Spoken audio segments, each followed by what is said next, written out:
삼성사는 원효 스님의 그 뜻을 받아서 나무아미타불 연부를 통해서 왕생극락과 그리고 어떤 중생이든지 나무아미타불 연불 아래에서 모두 성불할 수 있다라는 원효 스님의 가르침 아래 지장도량으로서 항상 지장보살님 정건 기도를 하면서 많은 불자님들과 함께 이 원효 성지의 뜻을 살리면서 삼성사에서 기도를 열심히 하고 있습니다.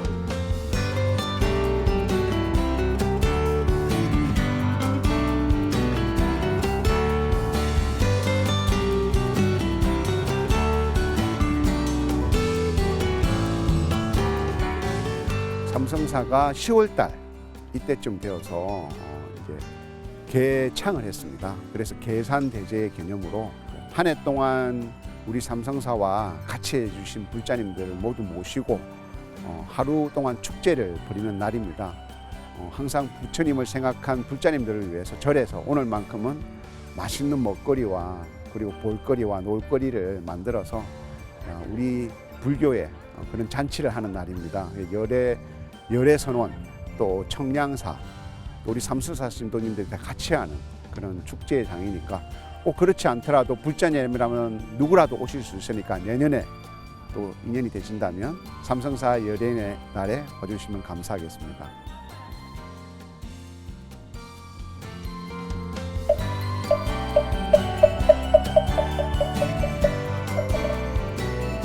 예, 여러분 안녕하세요. 소중한 나 무한 행복 시간입니다. 와.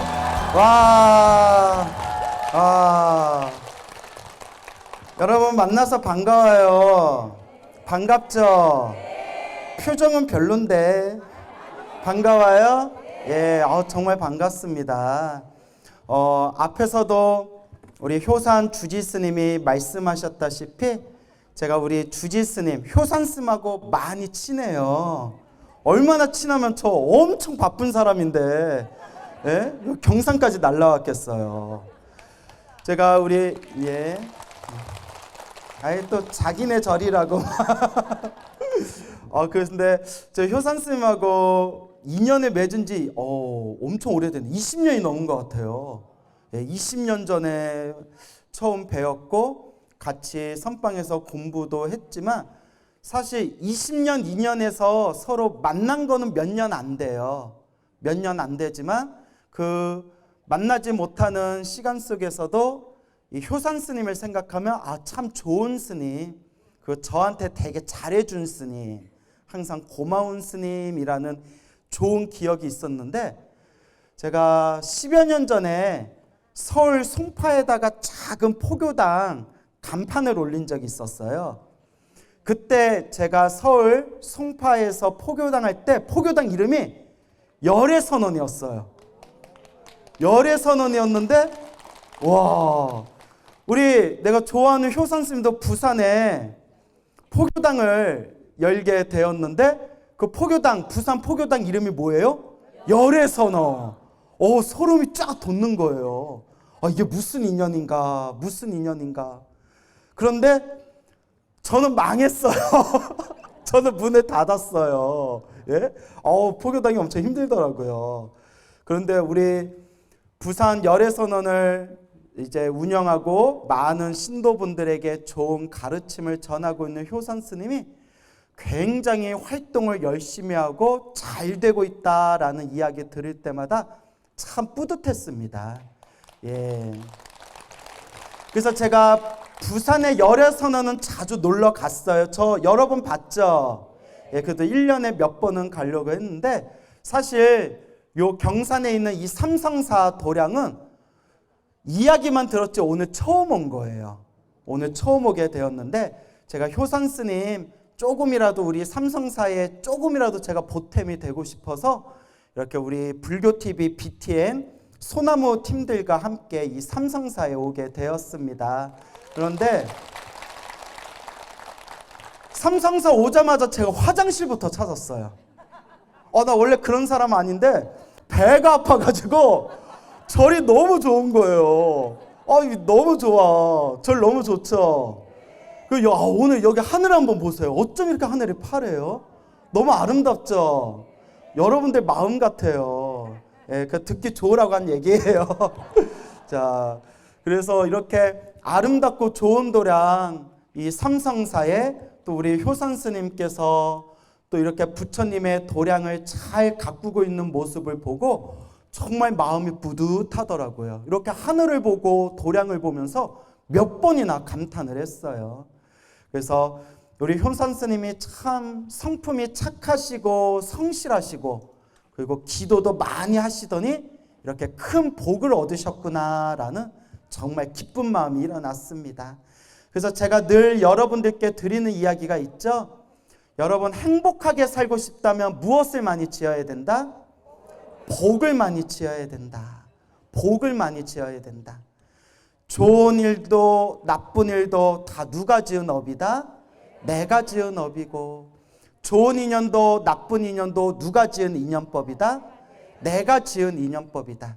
그러니 행복하게 살고 싶다면 무엇을 많이 지으세요? 복을 많이 지으세요 라는 말씀을 드립니다. 우리 앞에 펼쳐진 모든 게 다 인연법이에요. 일어나고 사라지는 이 모든 게 다 인연법입니다. 제가 지금 이 아름다운 푸른 하늘 아래에서 이 아름다운 삼성사 도량에서 겁나 뜨거운 햇빛 받아가면서 지금 눈을 잘 못 뜨겠어요. 예. 그래서 지금 이렇게 뜨거운 햇빛을 받아가면서 말하는 것도 누가 지은 인연이에요? 제가 지은 인연이에요. 예. 예. 그래서 이런 얘기하면 좀 미안하지만 여기 천막이라도 좀 쳐주시지. 예? 어떻게 나 피부 상해. 예? 자, 이제 웃자가 한 말이에요. 근데 예, 뜨겁긴 하네요. 근데 날씨는 너무 좋죠? 너무 아름다운 날이에요. 그래서 모든 게 다 자기가 지은 업의 인연법이다라는 말씀을 드립니다.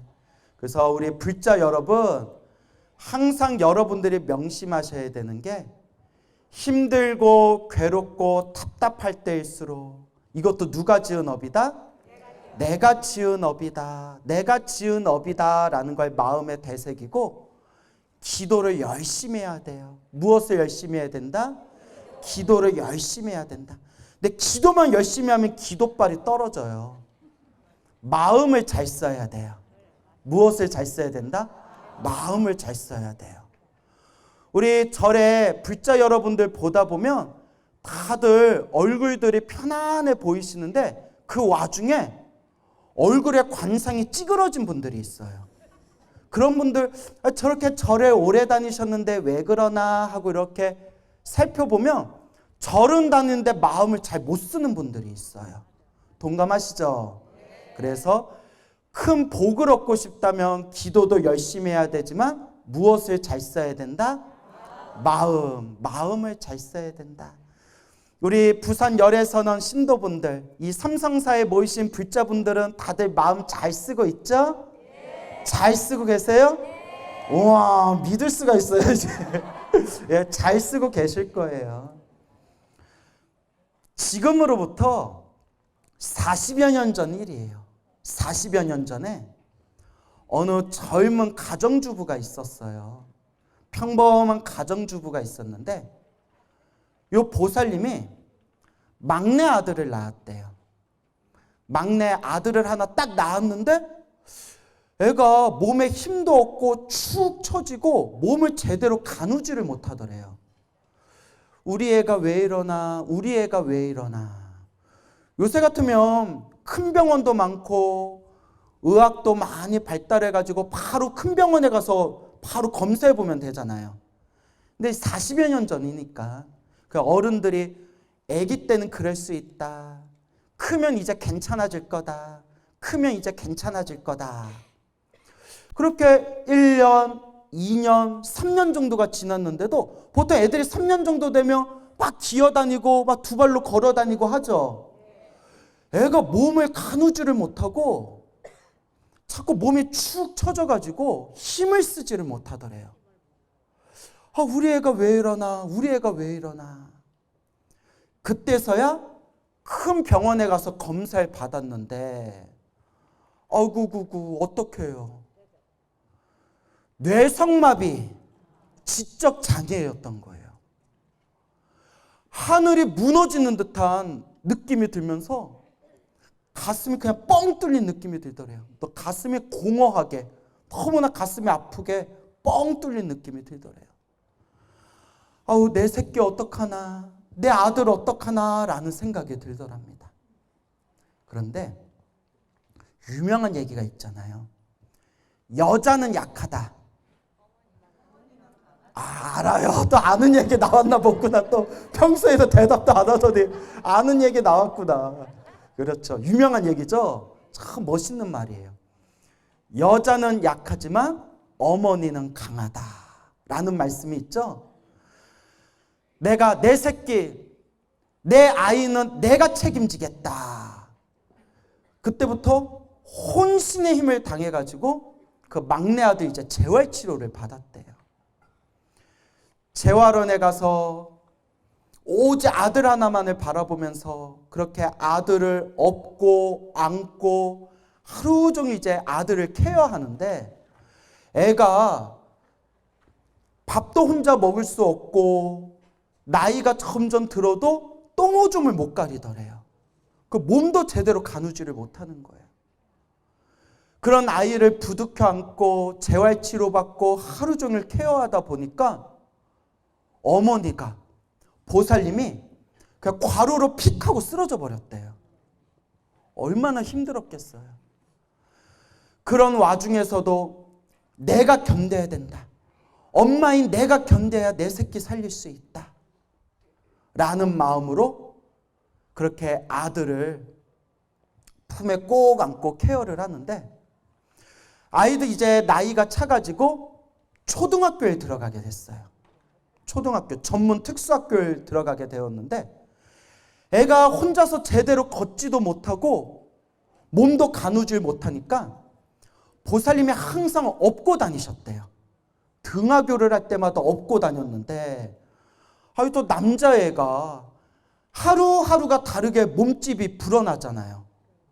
몇 년이 안 돼가지고 아이를 하루 종일 등하교 할 때마다 업고 다니다 보니까 그 젊은 나이에 50견이 와가지고 아이고 팔이 아작이 난 거예요.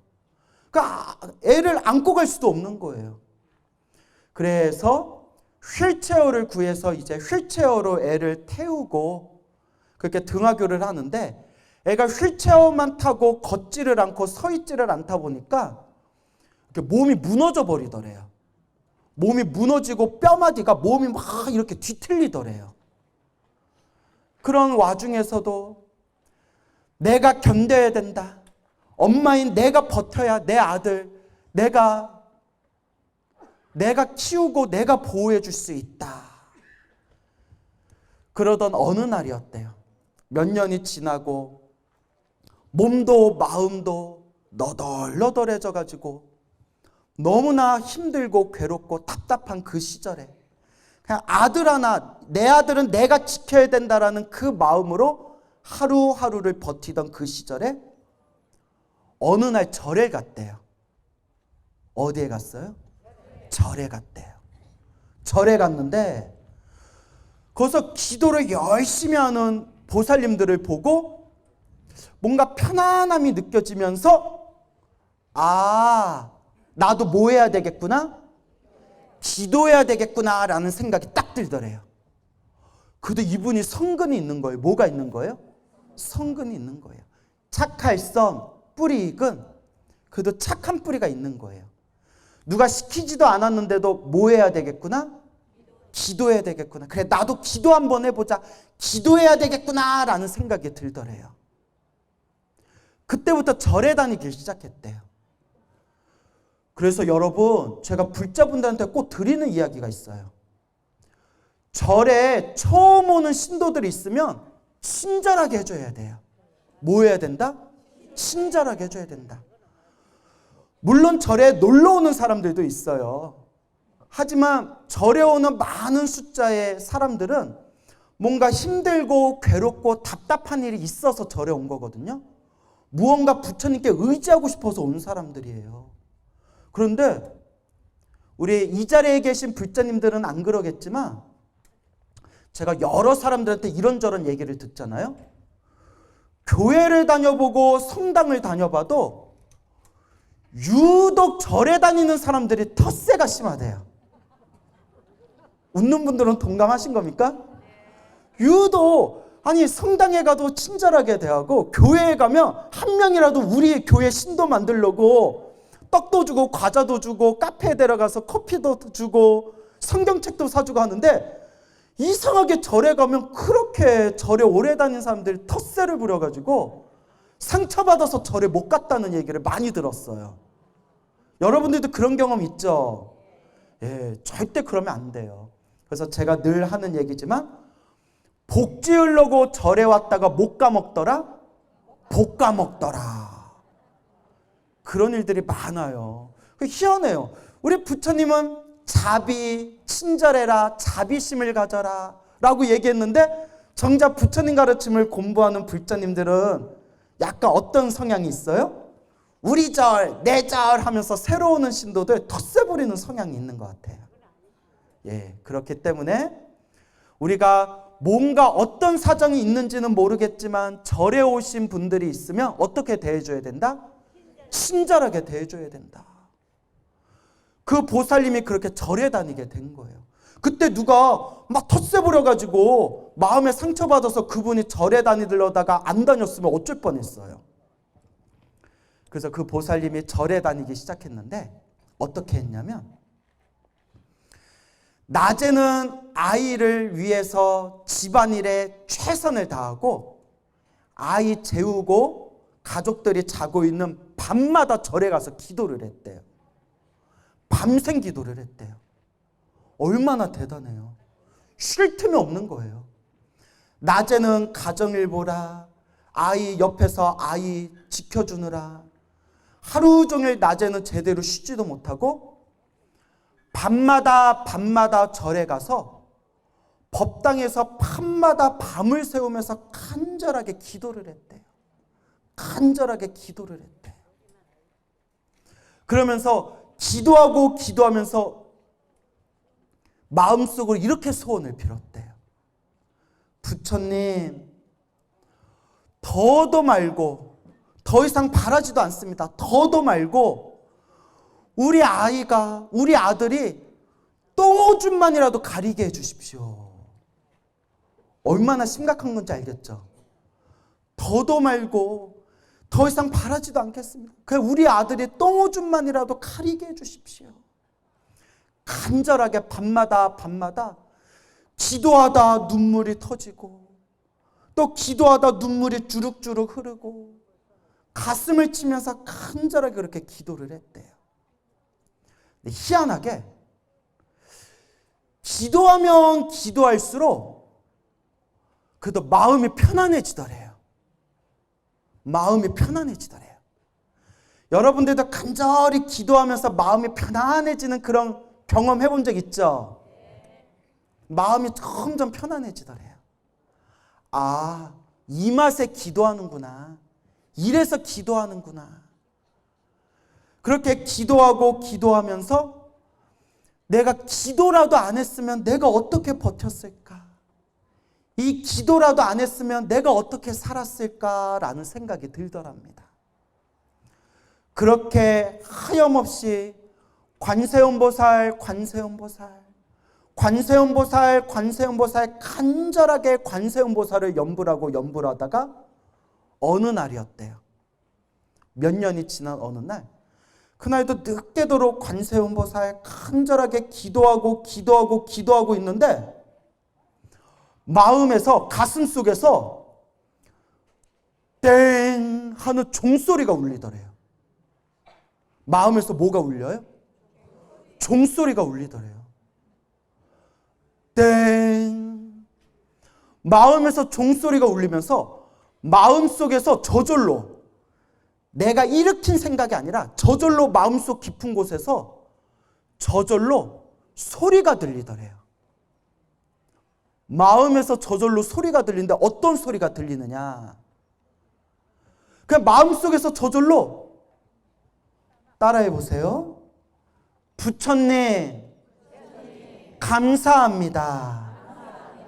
부처님, 정말 감사합니다. 부처님 감사합니다 라는 소리가 저절로 올라오더래요. 저절로.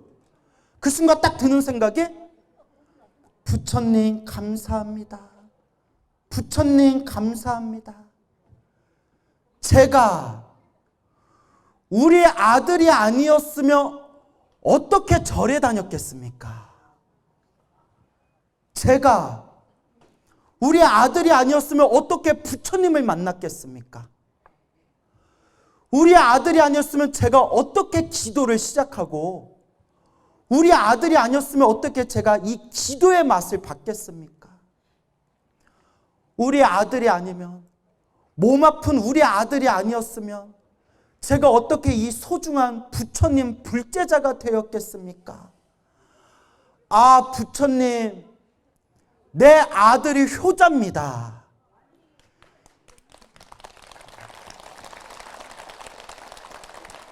나 눈물 날려 그래. 예, 애도 없는데. 여러분들 애가 있어서 더 마음에 와닿죠. 부처님, 우리 아들이 효자입니다. 이 애미를 부처님과 인연 맺어준 우리 아들이 세상에 둘도 없는 효자입니다. 부처님 감사합니다. 아들아 고맙다라는 생각이 일부러 자기가 그런 생각을 한 게 아니라 기도하다가 밑바닥에서 그 소리가 저절로 막 올라오더래요. 순간 눈물이 펑펑 쏟아지는데 그동안 흘렀던 슬픔의 눈물이 아니라 내 팔자야, 내 팔자야. 부처님, 나는 왜 이렇게 괴로운 겁니까?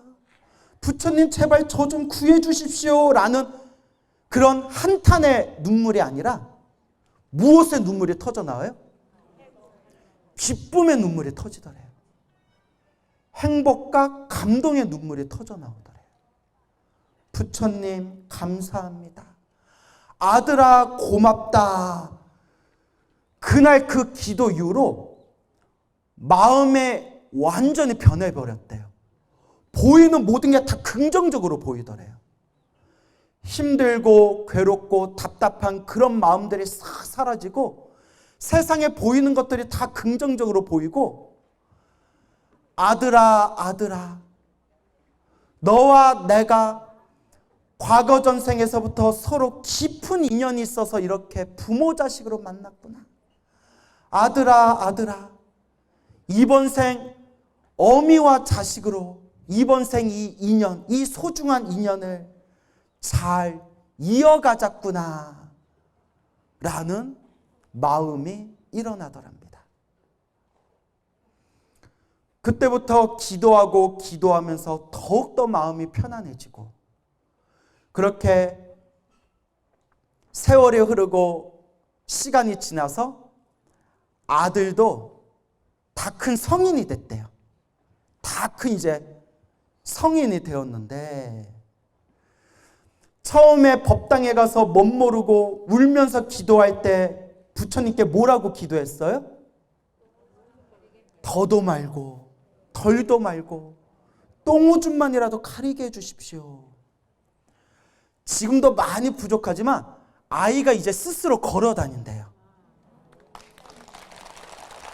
스스로 걸어 다니고 이제 화장실 대소변도 스스로 다 가릴 줄 안대요. 그 이제 밥도 자기가 혼자 먹을 줄 안대요. 그리고 약간 지적장애가 있고 말도 떠듬떠듬하지만 어느 순간부터 엄마 아빠가 밖에서 들어오면 엄마 아빠 고생하셨어요, 애쓰셨어요 라고 그렇게 부모님에게 애정 표현도 할 줄 안더랍니다.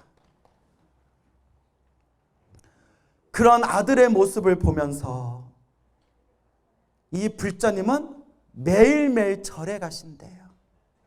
절에 가실 때마다 또 절에서 기도하실 때마다 부처님 감사합니다. 이 은혜 감사합니다.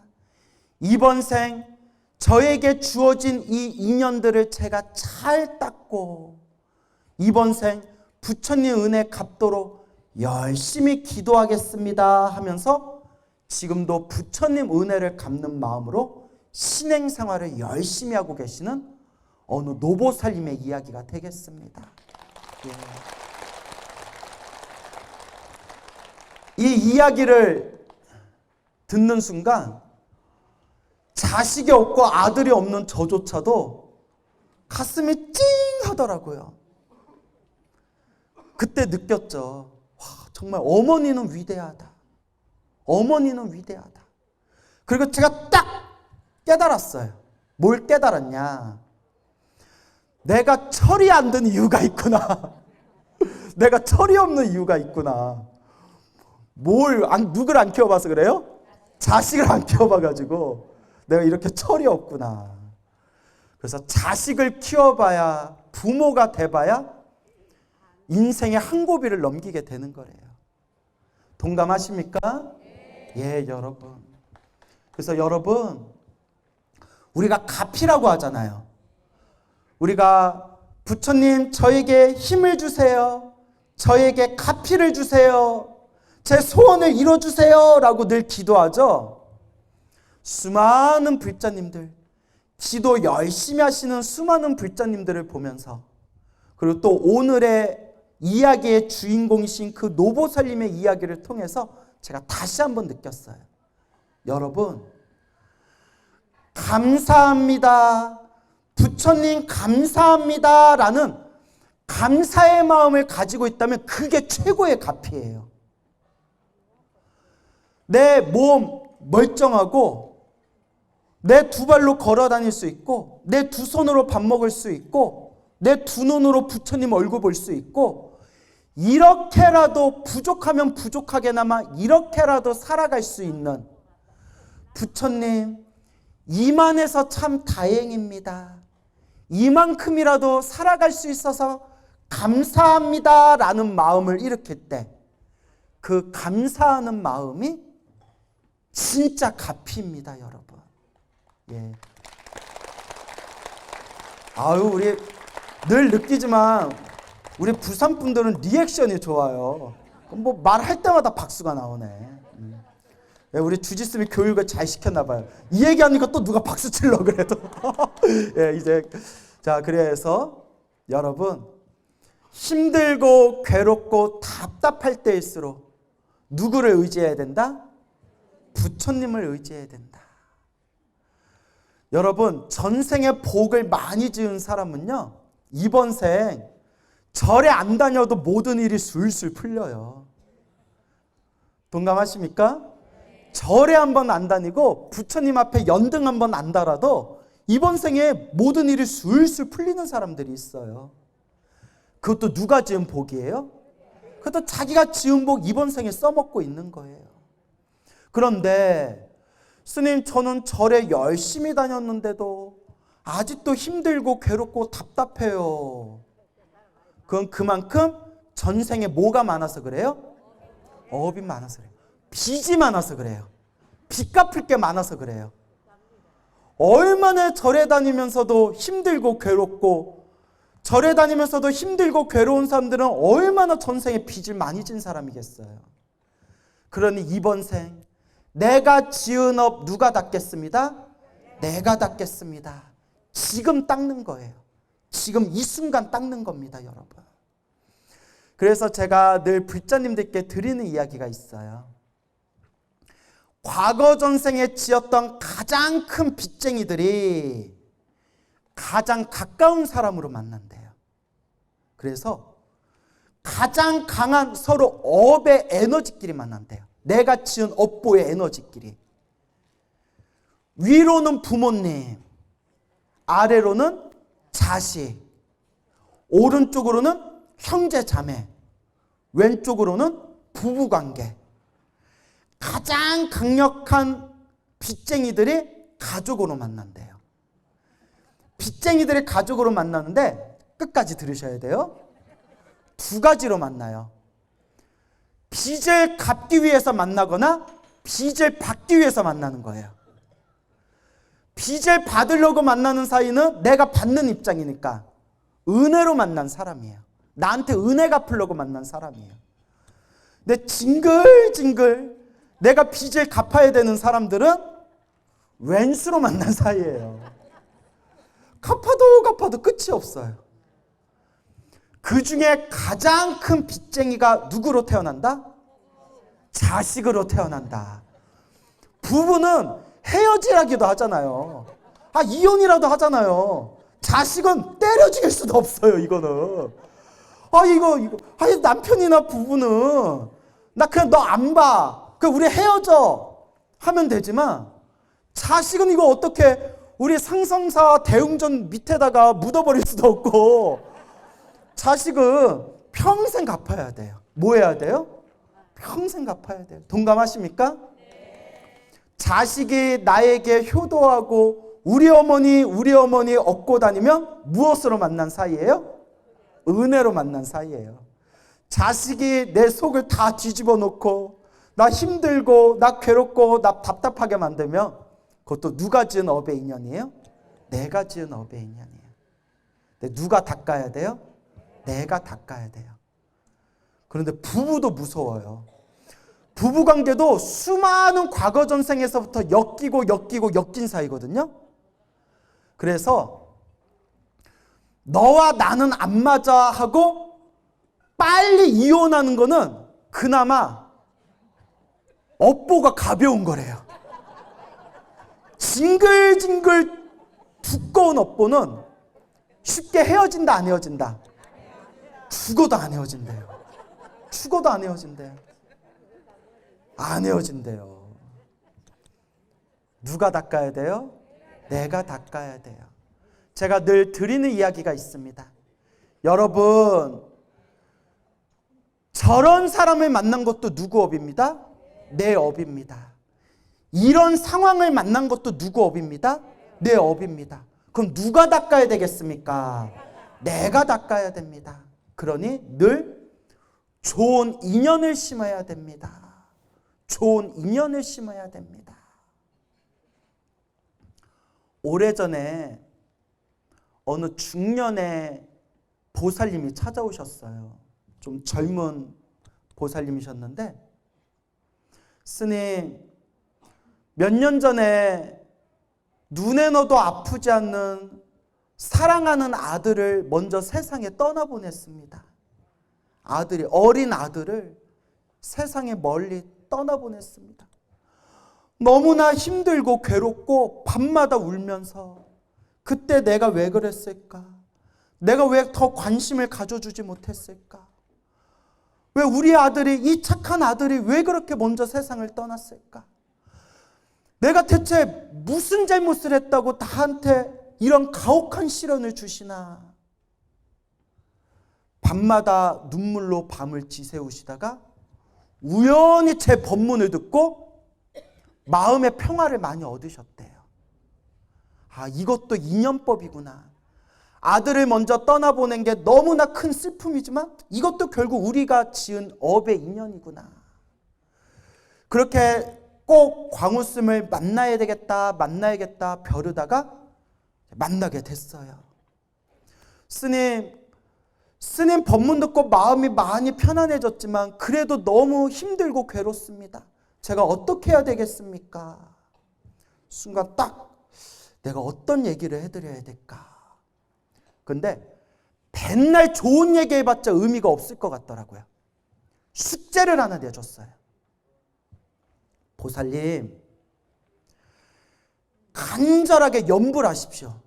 나무 아미타불을 불러도 좋고 관세음보살 불러도 좋고 지장보살을 불러도 좋습니다.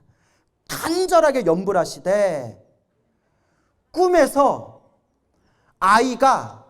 세상을 떠난 아이가 환한 얼굴로, 행복하고 환한 얼굴로 꿈에 짠 나타날 때까지 염불하십시오.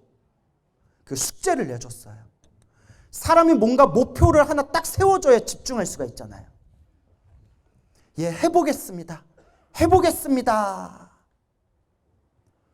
몇 개월 후에 그 불자님을 다시 만났는데 너무나 환한 표정으로, 스님, 낮이나 밤이나 매일매일 염불하고 매일매일 염불했는데 몇 달이 지난 어느 날 아이가 깨끗한 옷을 입고 너무나 고급지고 깨끗한 옷을 입고 얼굴이 화장한 것처럼 얼굴에 화장을 한 것처럼 얼굴이 맑고 깨끗했는데 싹 웃으면서 엄마 하면서 싹 웃으면서 멀리 떠나는 꿈을 꿨습니다.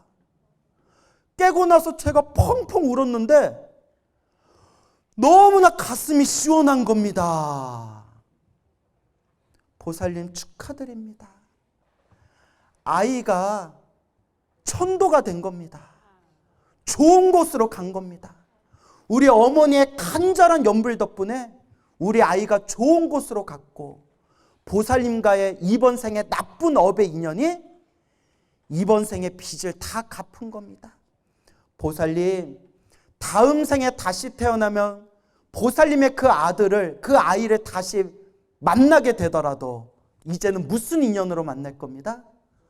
좋은 인연으로 만날 겁니다 했더니 너무나 막 좋아하면서 눈물을 막 뚝뚝 흘리시더라고요. 이게 어머니의 마음인가 봐요. 여러분, 이와 같이 우리 중생이 살아가면서 만나고 헤어짐이 다 누가 지은 업의 인연이다?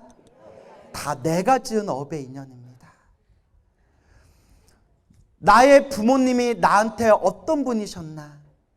내가 낳은 자식이 지금 나한테 어떤 존재인가? 나의 부부관계는, 나의 남편과 나의 아내는 나에게 어떻게 대하고 있는가?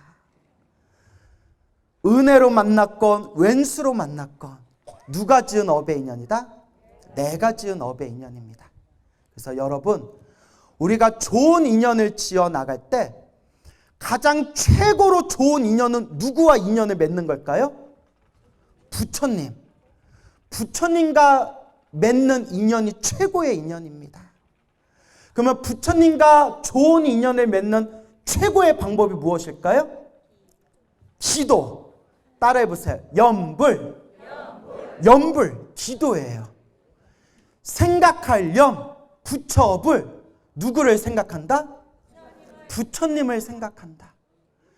부처님을 생각하고 부처님을 생각하고 아미타불을 부르든 관세음보살을 부르든 지장보살을 부르든 간절하게 불보살님을 부를 때 누구와 주파수가 하나 되는 거예요? 불보살님과 주파수가 하나 되는 거예요. 그 불보살님과 주파수가 하나로 딱 맞아떨어질 때 우리가 그것을 따라해보세요. 감응이라고 불러요. 서로가 서로 통한다는 느낌이에요. 불보살님의 가피와 서로 통하게 돼요. 그 첫걸음이 바로 무엇이다? 연불이다. 오늘 앉아 계신 분들 중에서 젊은 분들도 계시지만 또 노보살님들이 많으신 것 같아요. 그렇죠? 여러분, 나이가 들수록 연세가 높아질수록 무엇을 더 부지런해야 된다? 연불해야 돼요.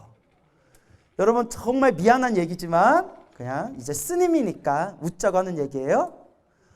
저승사자가 기다리고 있어요. 동감하십니까? 아니요 스님, 나 더 살 수 있어요.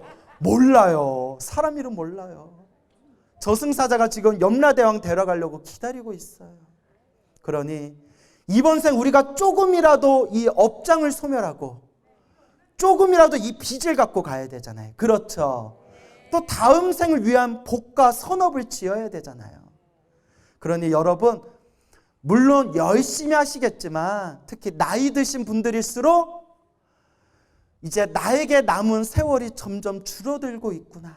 이제 내가 더 무엇을 열심히 해야 되겠다? 연불을 더 열심히 해야 되겠다. 이제 낱말하겠다 안 하겠다? 낱말하지 않겠다. 이제 노는 입에 뭐 하겠다? 연불하겠다. 노는 입에 연불하고 낱말하지 않고 그냥 오로지 부처님만 부르겠다. 그와 같이 닦아 나아간다면 여러분들의 업장은 점점 소멸되고 여러분들의 복과 선업과 공덕은 늘어나게 될 겁니다. 그러니 간절히 연불하세요. 알겠죠? 그리고 복을 많이 지으셔야 돼. 무엇을 많이 지어라? 복을 많이 지어라. 그 제일 중요한 거. 무엇을 잘 써라? 마음을 잘 쓰자. 이 세 가지를 꼭 기억하시기 바랍니다. 알겠죠?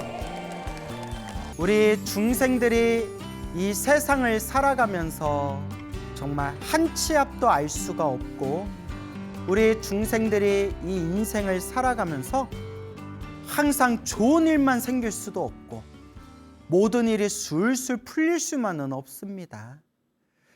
그렇기 때문에 우리 중생들은 종교를 믿고 종교를 의지하는 것이겠죠. 우리 부처님께서 팔만대장경에서 항상 말씀하셨지만 행복도 불행도 모두 다 내가 지은 업의 인연이다. 좋은 일도 나쁜 일도 다 내가 지은 업의 인연이다.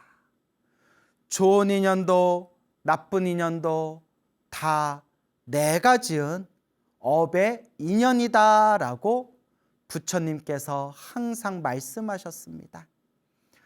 그래서 우리는 항상 이 인과법 그리고 이 인연법이라는 것을 늘 마음에 되새겨야 합니다.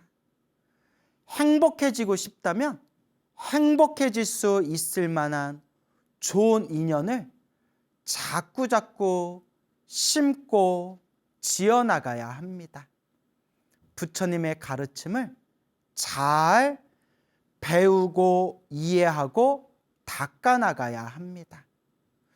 부처님의 가르침을 우리가 공부하고 수행하고 정진하면서 항상 마음에 이 인과법, 인연법이라는 것을 마음에 탁 되새기고 중심을 세워야 합니다.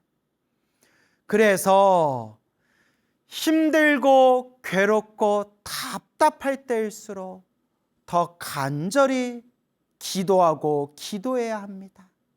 염불하고 염불해야 됩니다. 공덕을 짓고 쌓고 닦아야 합니다. 결국은 다 내가 지은 업의 인연이기 때문입니다. 어떤 사람은 절에 한 번도 안 다니고 부처님 오신 날에 연등을 한 번도 안 달고 기도라는 것도 한 번도 안 해봤지만 하는 일마다 술술 일이 잘 풀리는 사람이 있습니다. 어떤 사람은 아무리 절을 많이 다니고 부처님 오신 날에 매년 꾸준히 연등을 달고 부처님을 향해서 기도하고 기도해도 희한하게 자꾸 장애가 생기고 안 좋은 일이 생기고 어려운 일이 생기는 그런 불자분들도 있습니다.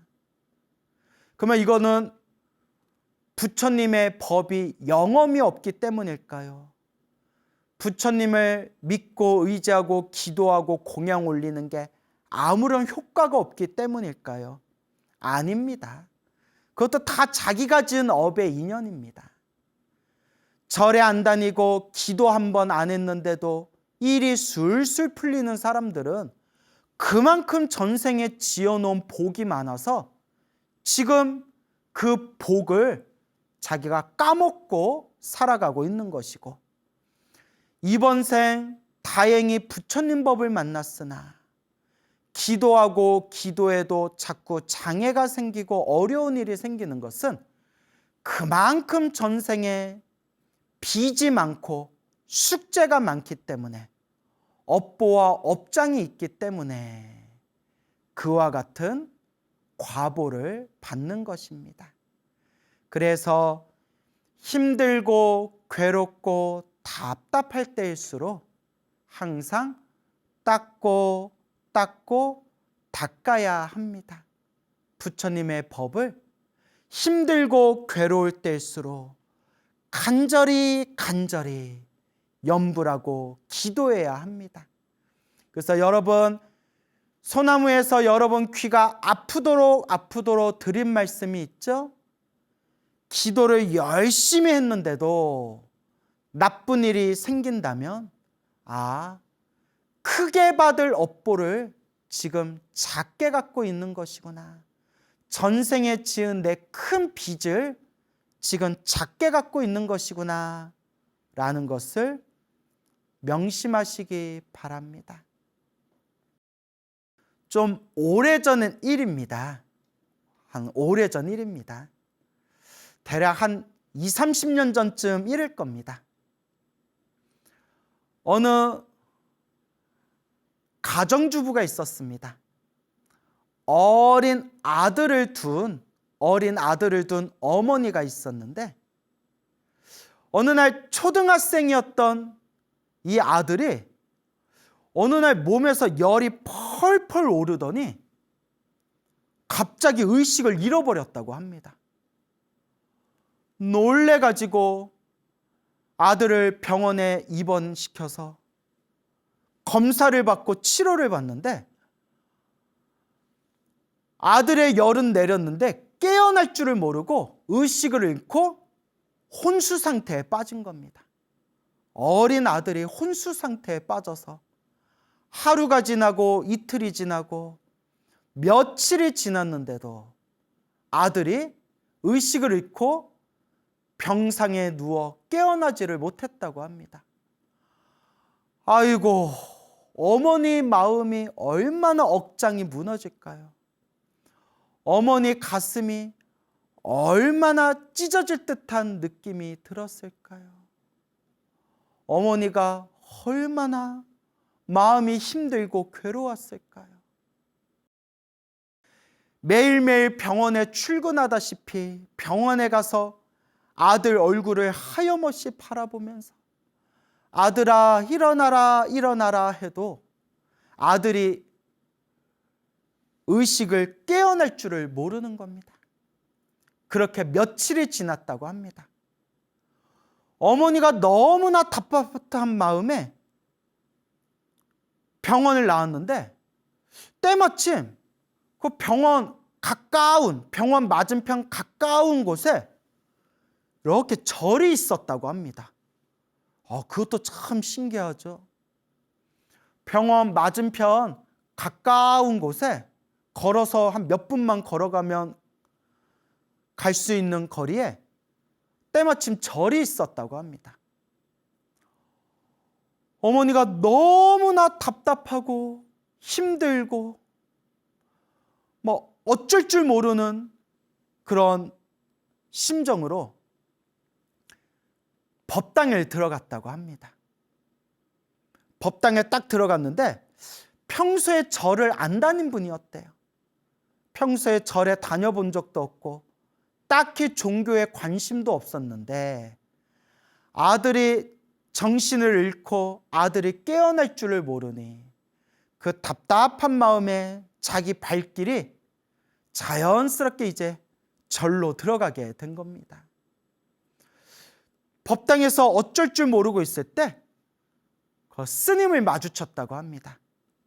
그래서 스님이 어쩐 일로 오셨습니까? 라고 이야기하니까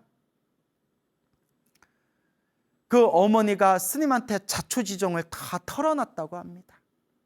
스님, 제가 어떻게 하면 좋습니까? 그 이야기를 다 듣고 스님이 딱 이렇게 이야기하시더랍니다. 법당에 가서 부처님을 바라보며 오직 기도해라. 오직 간절히 관세음보살을 불러라. 간절히 관세음보살을 불러라 라고 딱 숙제를 내줬다고 합니다. 오직 법당에 가서 부처님 앞에서 간절하게 관세음보살을 불러라. 여러분, 이게 성근입니다. 착할성 뿌리근. 근데 그 어머님이 착한 뿌리가 있으니까 부처님 도량에 들어갔고 또 우리 절, 사찰에서도 사이비들이 많아요. 엉뚱한 사이비절에 가가지고 괜히 돈 뜯기고 마음에 상처받고 그랬으면 얼마나 더 마음이 힘들고 괴로웠었겠어요.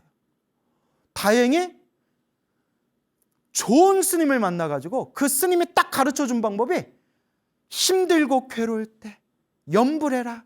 간절히 관세음보살을 불러라. 하마터면 엉뚱하게 어디 사이비 종교 같은 데 들어갔으면 어쩔 뻔했어요. 우리 막 이렇게 방송 프로 보면 막 사이비 종교에 대해서만 나오잖아요. 힘들고 괴로운 사람의 그 심리를 파고 들어가지고 재산도 다 거덜내고 몸도 마음도 다치게 하는 그런 못된 인간들, 못된 종교인들이 엄청 많잖아요. 때마침 그분이 그래도 성근이 있었는지. 그러니까 여러분, 좋은 스승 만나는 것도 내 복이에요. 딱 가르쳐 주신 방법이 이래라 저래라 하나 없이 부처님을 바라보면서 간절하게 관세음보살을 염불하십시오. 앉으나 서나 간절하게 관세음보살을 염불하십시오. 그 얘기를 딱 듣고 그 어머니가 어떻게든 의식을 잃은 아들, 그 아들 한번 어떻게든 한번 그 아들을 일으키겠다고 그날부터 아침마다 병원에 와서 아들 얼굴 한번 보고 법당에 가서 그냥 간절하게 관세음보살을 염불했대요. 관세음보살, 제발 우리 아들 좀 관세음보살, 우리 아들이 일어나게 해주십시오. 관세음보살. 정말 간절했나 봐요. 얼마나 간절하게 했는지 그냥 법당에 앉아서 그냥 관세음보살 염불하다가 시간이 얼마 지났지 하고 시계를 딱 보면 3시간, 4시간, 5시간이 훅 지나 있더래요. 완전히 몰입한 거예요. 너무나 다급하고 간절하니까. 평소에 절에도 안 다니고 평소에 염불도 기도도 안 해봤던 사람인데 간절하게 관세음보살을 염불한 그 공덕으로 제발 우리 아들이 깨어나게 해주세요라는 그 간절한 마음의 힘으로 관세음보살 염불하는데 어찌나 간절하고 다급했는지 시간이 얼마나 지났지 하고 시계를 보니까 그냥 잠깐 염불한 것 같은데 3시간, 5시간이 그냥 지나가 있더래요.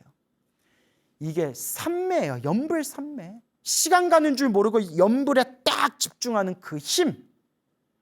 그렇게 하염없이 염불하면서 시간 가는 줄 모르고 간절히 염불하면서 며칠이 지났을 때 기적 같은 소식이 들려온 거예요. 병원에서 아들이 눈을 딱 뜬 거예요. 와, 정말 다행입니다. 아들이 눈을 딱 뜬 거예요. 아이고 아들아, 얼마나 어머님 마음이 기뻤겠어요. 어쨌거나 아들이 이제 검사 결과 이제 아무 이상 없다라는 판정을 받고 이제 집으로 와서 무럭무럭 잘 자라서 이제 청년이 됐대요. 다 컸대요. 청년이 됐는데 이제 한참 시간이 지난 거죠. 어느 날 아들하고 대화를 나눴대요. 이런저런 옛날 얘기를 나누면서 아들하고 이런저런 얘기를 나누다가 아들 어렸을 때 갑자기 쓰러져가지고 의식을 잃었던 며칠 동안 혼수 상태에 빠졌던 이야기가 나왔나 봐요. 너 그때 엄마가 얼마나 놀랬는지 아냐. 아우 지금 생각해도 야 온몸이 다 떨린다 야 하는데 아들이 갑자기 엄마 나 그렇잖아도 엄마한테 이 얘기 해야지 언젠가 엄마한테 이 얘기 해야지 하다가 깜빡 잊어버린 게 있었는데 나 갑자기 떠올랐어 이러더래요. 뭐가? 아니 나 그때 병원에 누워있을 때, 병원에서 깨었을 때 내가 꿈을 꿨거든. 내가 병원에서 의식을 잃고 깨어났을 때 생생한 꿈을 꿨는데 너무 신기해서 이거 나중에 엄마한테 얘기해야지 하다가 내가 깜빡 잊고 지금까지 내가 잊고 지내다가 나 갑자기 생각났어. 그때가 생각났어 이러더래요. 아들이. 뭔데? 아들이 하는 얘기가 자기 그때 병원에 누워서 의식을 잃고 혼수 상태에 있었을 때 생생한 꿈을 꿨대요.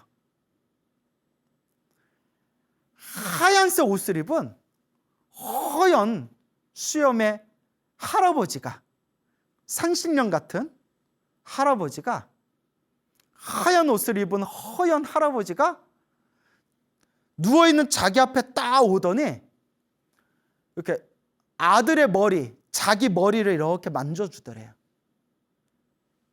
그러더니 할아버지가 아가 이제 일어나야지, 아가 어서 일어나야지 하고 자기 머리를 이렇게 할아버지가 만져줬대요. 아들의 머리를. 그러더니 할아버지가 품에서 이렇게 약을 하나 꺼냈대. 약을 꺼내더니 자기한테 약을 주면서 먹어라, 꿀꺽 삼켜라 하고 약을 주더래요. 그래서 약을 받아가지고 입에 넣고 꿀꺽 삼키니까 할아버지가 자 이제 일어나야지 하면서 할아버지가 머리를 탁 만져주면서 그 순간 자기가 눈에 딱 떴더니 병원이었대요. 그 아들이 꾸었던 꿈이에요. 아들이 약 먹고 할아버지가 머리를 만져주는 순간 눈을 딱 떴더니 병원에 누워있고 며칠 동안 혼수 상태에서 딱 깨어나게 된 거예요.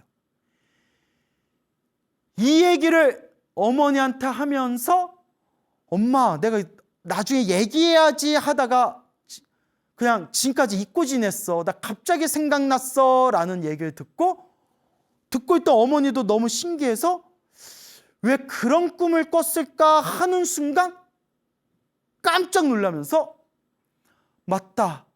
그때 내가 병원에 누워있는 아들 빨리 깨게 해주세요 하고 법당에서 매일매일 몇 시간 동안 관세음보살 연불 했는데 이게 바로 가피 아닌가? 라는 생각이 그때 딱 드셨다고 합니다.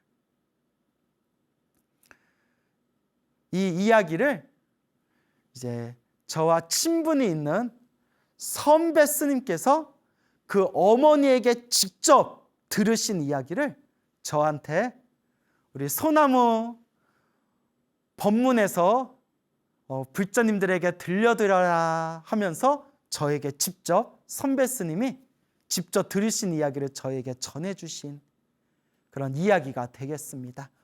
와, 어쨌거나 너무 잘 됐습니다. 그리고 불보살의 가피는 이렇게 참으로 신묘합니다. 부처님의 가피는, 이 보살님들의 가피는, 이 은혜는 참으로 묘하고 묘합니다, 여러분. 참으로 묘합니다. 이와 같이 우리가 힘들고 괴로울 때일수록 더욱 간절하게 기도해야 됩니다. 물론 여러분, 기도했다고 모든 일이 술술 풀리는 게 아니에요.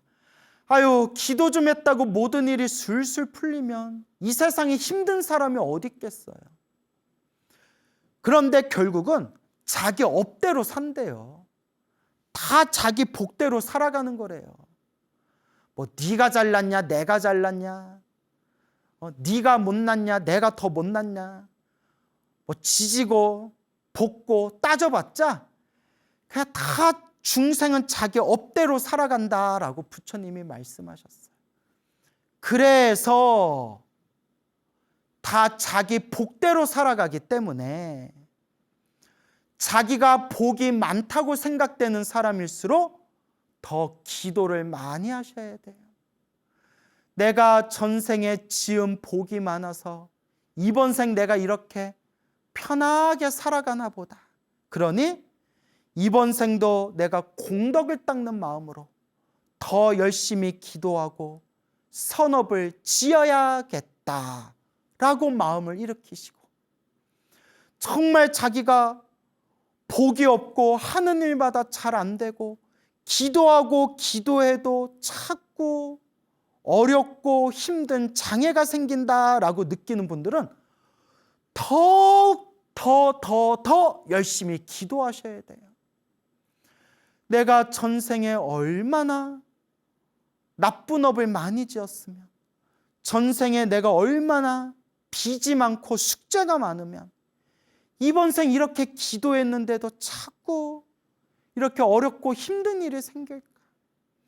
그러니 이 업장을 조금이라도 닦는 마음으로 내가 이번 생 더 기도하고 더 닦아야겠다라는 마음을 일으키셔야 합니다. 여러분, 열심히 기도하고 열심히 닦았는데도 나쁜 일이 생기면 내가 크게 받을 업보를 작게 받고 있는, 빚을 갖고 있는 과정이라고 합니다. 그러니 여러분, 힘들고 괴로울 때일수록 더욱 간절하게 기도하고, 기도했는데 그래도 나쁜 일이 생길수록 내가 닦아야 할 숙제가 많고 내가 갚아야 할 빚이 많구나라는 마음으로 더 기도하고 업장 소멸하고 선업을 지어나가셔야 합니다. 결국 다 자기 업대로 살아가는 겁니다. 중생은 다 자기 업대로 살아갔는데 업 중에 가장 좋은 업이 바로 부처님 법을 닦는 업이다. 이것을 수승한 업에서 수승업이라고 부릅니다. 업 중에 최고로 훌륭한 업이다. 수승업. 참으로 수승한 업이다. 수승업.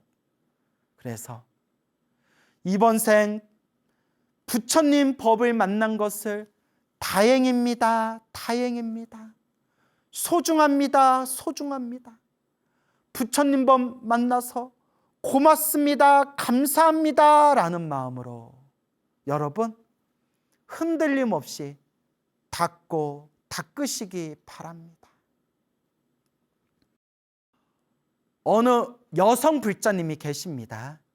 지금 이제 연세가 60을 코앞에 바라보고 계시는 이제 여성 불자님, 보살님이 계시는데, 이 보살님이 원래 불교에 큰 관심이 없다가 자식 때문에, 아들 때문에 기도를 열심히 시작하게 되었다고 합니다.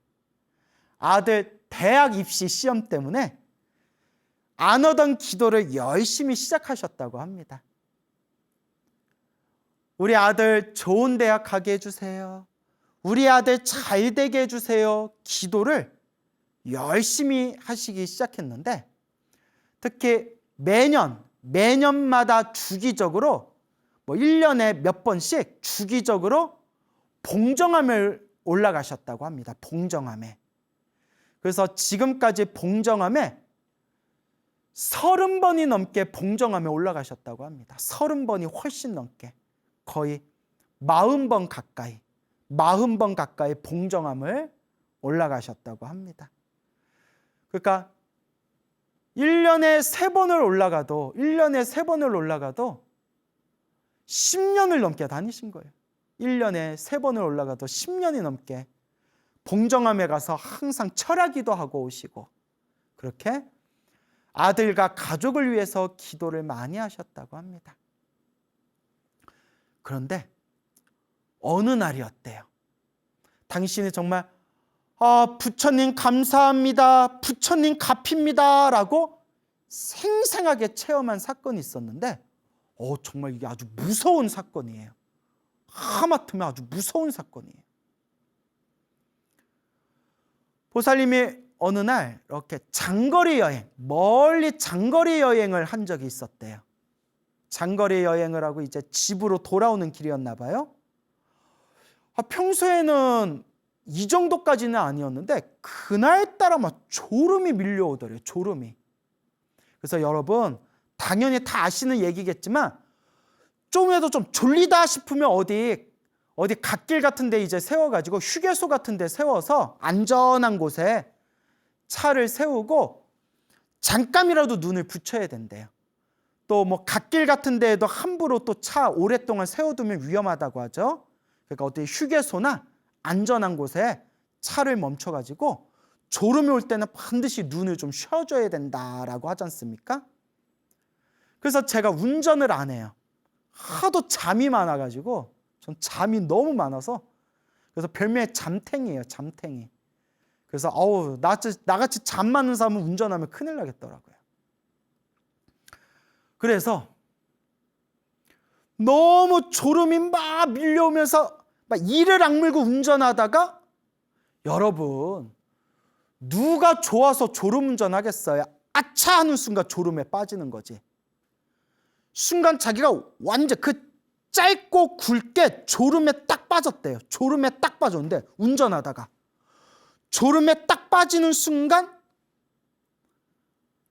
얼마의 시간이 지난지는 모르지만 그 짧고 굵게 졸음에 빠지는 순간 생생하게 아주 생생하게 저 횡단보도에 사람이 다니는 횡단보도에 관세음 보살님이 걸어서 지나가시더래요.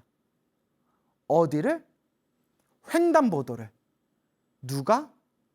관세음 보살님이 이렇게 걸어서 지나가시더래요. 그렇게 관세음 보살님이 횡단보도를 건너는 그 생생한 모습을 비몽사몽에 딱 보는 순간 정신이 번쩍 들면서 이제 눈을 딱 떴는데 아이고 관세음 보살하고 눈을 떴는데 아이고 때마침 눈앞에 횡단보도가 있는데 파란불이라서 사람이 지나가고 있었대요. 여러 명의 사람들이 횡단보도를 지나가고 있는 그 순간에 딱 브레이크를 밟아가지고 아무 일도 없이 무사히 그때 차가 딱 멈춰섰대요. 온몸에 소름이 다다다다닥 돋으면서 정말 대형 사고 날 뻔한 거잖아요. 대형 사고. 그러니까 여러분 사고는 잠깐이에요. 사고는 잠깐이에요. 어떤 사람이 졸음운전하고 싶고 어떤 사람이 일부러 사고 내고 싶겠어요. 그냥 설마다 그 잠깐 사이에 하마터면 정말 큰 사고가 날 뻔했다. 그 순간에 비몽사몽의 횡단보도에 관세음 보살님이 싹 걸어가는 모습을 보면서 하고 눈이 번쩍 뜨였다는 거예요. 그리고 아무 사고 없이 무사히 횡단보도 앞에서 차를 딱 브레이크를 밟은 거예요. 아이고 다행입니다. 아이고 다행입니다. 정말 다행입니다. 우리 이 중생세계 모든 중생들이 아무런 사고 없이 모든 중생들이 편안했으면 하는 마음입니다. 나무 관세음 보살. 그래서 그 보살님께서도 이제 그 뒤로는 더욱 각별히 이제 신경 쓰고 조심하신다라고 그렇게 이제 말씀을 하십니다. 어쨌거나 그렇게 부처님을 향해서 열심히 기도하고 특히 대학 입시 시험을 앞두고 있는 아들을 위해서 우리 아들 가족들 잘 되게 해주세요. 간절하게 기도하는데 아들 시험을 코앞에 두고 또 생생한 꿈을 꿨대요. 생생한 꿈인데 꿈속에서 이렇게 이제 산길을 걷고 있었대요. 산길을 딱 걷고 있었는데 눈앞에 집채만한 큰 호랑이가 떡하니 서가지고 산길에서 자기를 딱 쳐다보더래요. 우리 같으면 막 비명을 지르고 도망을 갈 텐데 그때 무슨 생각인지 저 호랑이는 영물이니 영험스러운 동물이니 내가 나쁜 마음이 없으면 나를 해치지 않을 것이다 라는 생각이 들면서 고개를 숙이고 몸을 움츠리고 조심조심 아주 공손한 그런 자세로 호랑이 앞을 싹 지나가서 산길로 이렇게 이제 걸어갔대요. 그렇게 아무 일도 없이 호랑이 앞을 지나서 길을 걷고 있는데 갑자기 뒤에서 환한 불빛이 비추면서 자기가 가고 있는 산길을 환하게 비춰주더래요. 뒤에서 환한 빛이 나오면서 자기가 이렇게 걷고 있는 산길을 환하게 그 산길의 앞을 비춰주더래요. 깜짝 놀라서 뭐지 하고 뒤를 딱 쳐다봤더니 호랑이 두 마리가 큰 호랑이 한 마리와 작은 호랑이 한 마리 요 두 마리가 눈에서 등장불 같은 환한 빛을 내뿜으면서 그 자기가 가는 산길을 환하게 비춰주더래요. 딱 봐도 나 가는 길 환하게 비춰준다. 딱 들어도 길몽이잖아요. 아니나 다를까. 아들이 원하던 대학에 다 합격하고 결국은 이제 신중히 고민을 한 뒤에 이제 의대에 진학을 하게 되었고 의대에 진학한 뒤에 중간에 좀 힘든 고비를 딱 만났을 때에도 이렇게 하는 일마다 선택한 일마다 희한하게 일이 술술 풀려가지고 너무나 하는 일마다 일이 술술 잘 풀려서 지금 아드님이 이제 의사로서 아주 활동을 잘하고 있다는 그런 이야기를 들었습니다. 그래서 이 보살님께서 너무나 부처님께 감사해서 지금도 사찰에서 기도하고 봉사활동하면서 그렇게 부처님 은혜 갚는 마음으로 신행생활을 열심히 하고 계시는 그런 어느 여성불자님, 보살님의 이야기가 되겠습니다. 여러분, 힘들고 괴로울 때 기도해야 됩니다. 스님, 무슨 기도를 해야 효과가 좋아요? 제발 이제 이런 질문 그만하라고 했죠, 여러분? 부처님을 향한 기도는 어떤 기도를 하든지 결국 에너지는 하나로 통합니다. 관음 기도를 하든 지장 기도를 하든 천수경 기도를 하든 금강경 기도를 하든 법화경 기도를 하든 부처님을 향한 그 간절한 마음은 에너지가 결국 하나로 통합니다. 그래서 무슨 기도가 좋아요? 어느 절에서 기도해야 좋아요? 어느 시간에 기도해야 좋아요? 기도할 때 어떤 방법을 써야 기도 효과가 더 좋아요? 정말 간절하게 기도할 때는 그런 생각도 다 망상이에요. 그냥 오로지 간절하게 부처님을 믿고 의지하면서 닦아 나아갈 뿐이다 라는 걸 명심하시기 바랍니다. 그리고 꼭 제가 말씀드린 게 그냥 나 혼자 기도만 하는 거는 기도빨이 약해요. 저도 경험해보고 여러 스님들도 말씀하시는 거지만 기도하면서 자꾸 복을 짓는 연습을 해야 돼요. 이렇게 주변에 형편이 어려운 분들한테 보시를 하고 나눔을 한다거나 부처님을 향해서 공양을 올린다거나 자꾸 복을 짓는 연습을 해야 돼요. 기도만 하는 것은 기도빨이 좀 약하다. 기도하고 복짓고 기도하고 복지으면서 꾸준히 나아가는 것이다. 그렇게 닦다 보면 좋은 일도 생기고 또 기도를 열심히 해도 나쁜 일이 생길 때도 있을 것이다.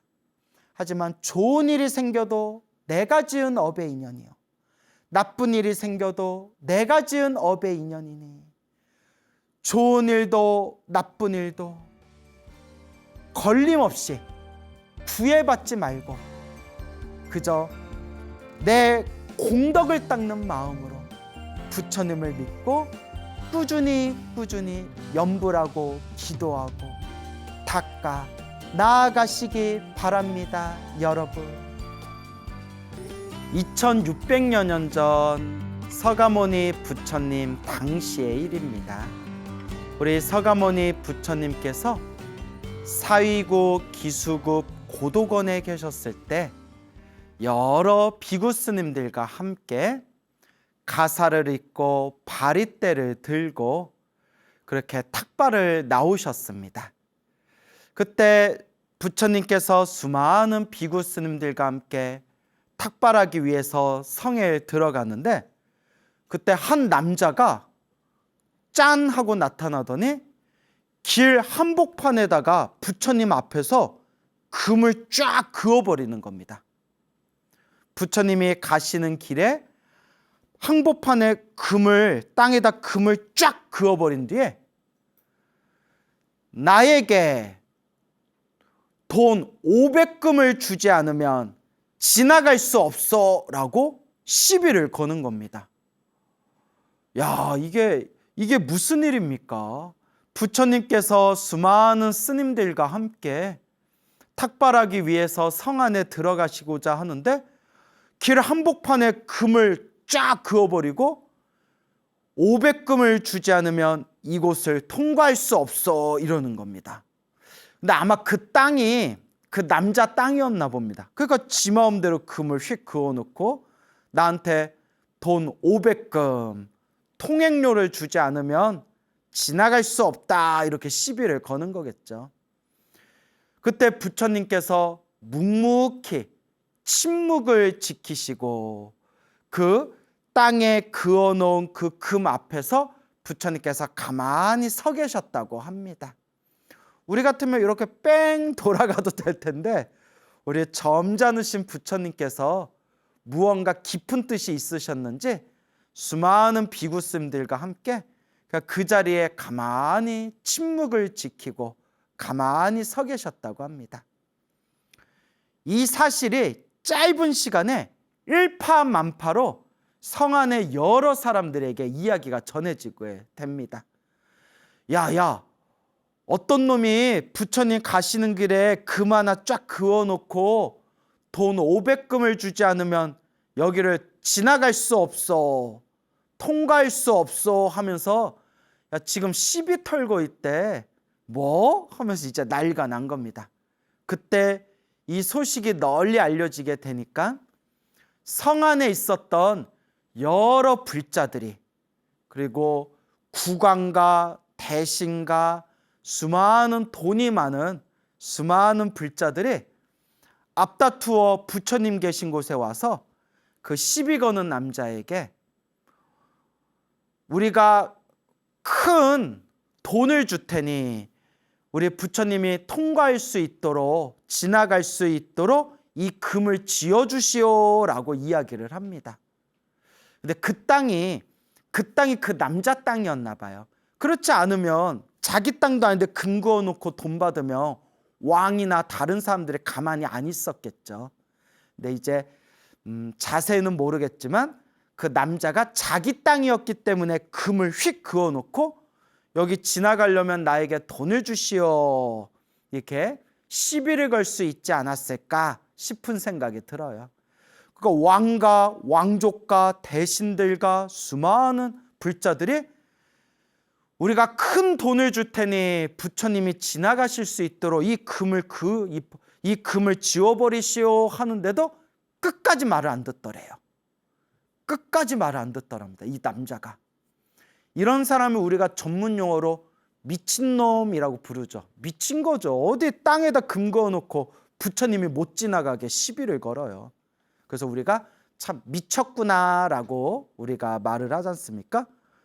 그러니까 이렇게 답 없는 사람이 부처님 가시는 길에 금을 그어놓고 시비를 걸고 있을 때 수많은 사람들이 와가지고 돈을 줄 테니 이 금을 지워버리고 부처님이 편안하게 지나가실 수 있도록 해주시오 하는데도 끝까지 고집부리고 말을 안 듣고 자꾸 부처님한테 돈 500금을 주시오. 돈 500금을 줘야만 내가 이걸 지워주겠어. 이렇게 이제 막 시비를 거는 겁니다. 이때 수달장자라고 있었어요. 수다따 장자라고도 하고요. 기수급고도건, 기원정사, 기수급고도건, 기원정사를 부처님께 지어드린 큰 시주자 수달장자라고 있었는데 이 수달장자도 이 소식을 듣고 부랴부랴 달려와서 돈 500금을 그 남자에게 딱 줍니다. 수달장자가 주는 돈 500금을 딱 받은 거예요. 그러니까 왕이나 왕족이나 대신들이나 수많은 사람들이 준다고 했을 때는 끝까지 안 받다가 수달장자가 딱 돈 500금을 갖다 바치니까 그때서야 줬어. 내가 돈 500금을 받았으니 이 금을 지우겠어 하고 땅에 있는 이제 그 금을 싹 지워버리고 부처님께서 다시 여법하게 수많은 비구 스님들과 함께 성 안에 들어가시게 됩니다. 어쨌거나 이런 참 희한하고 기괴망측한 일들이 생겨요.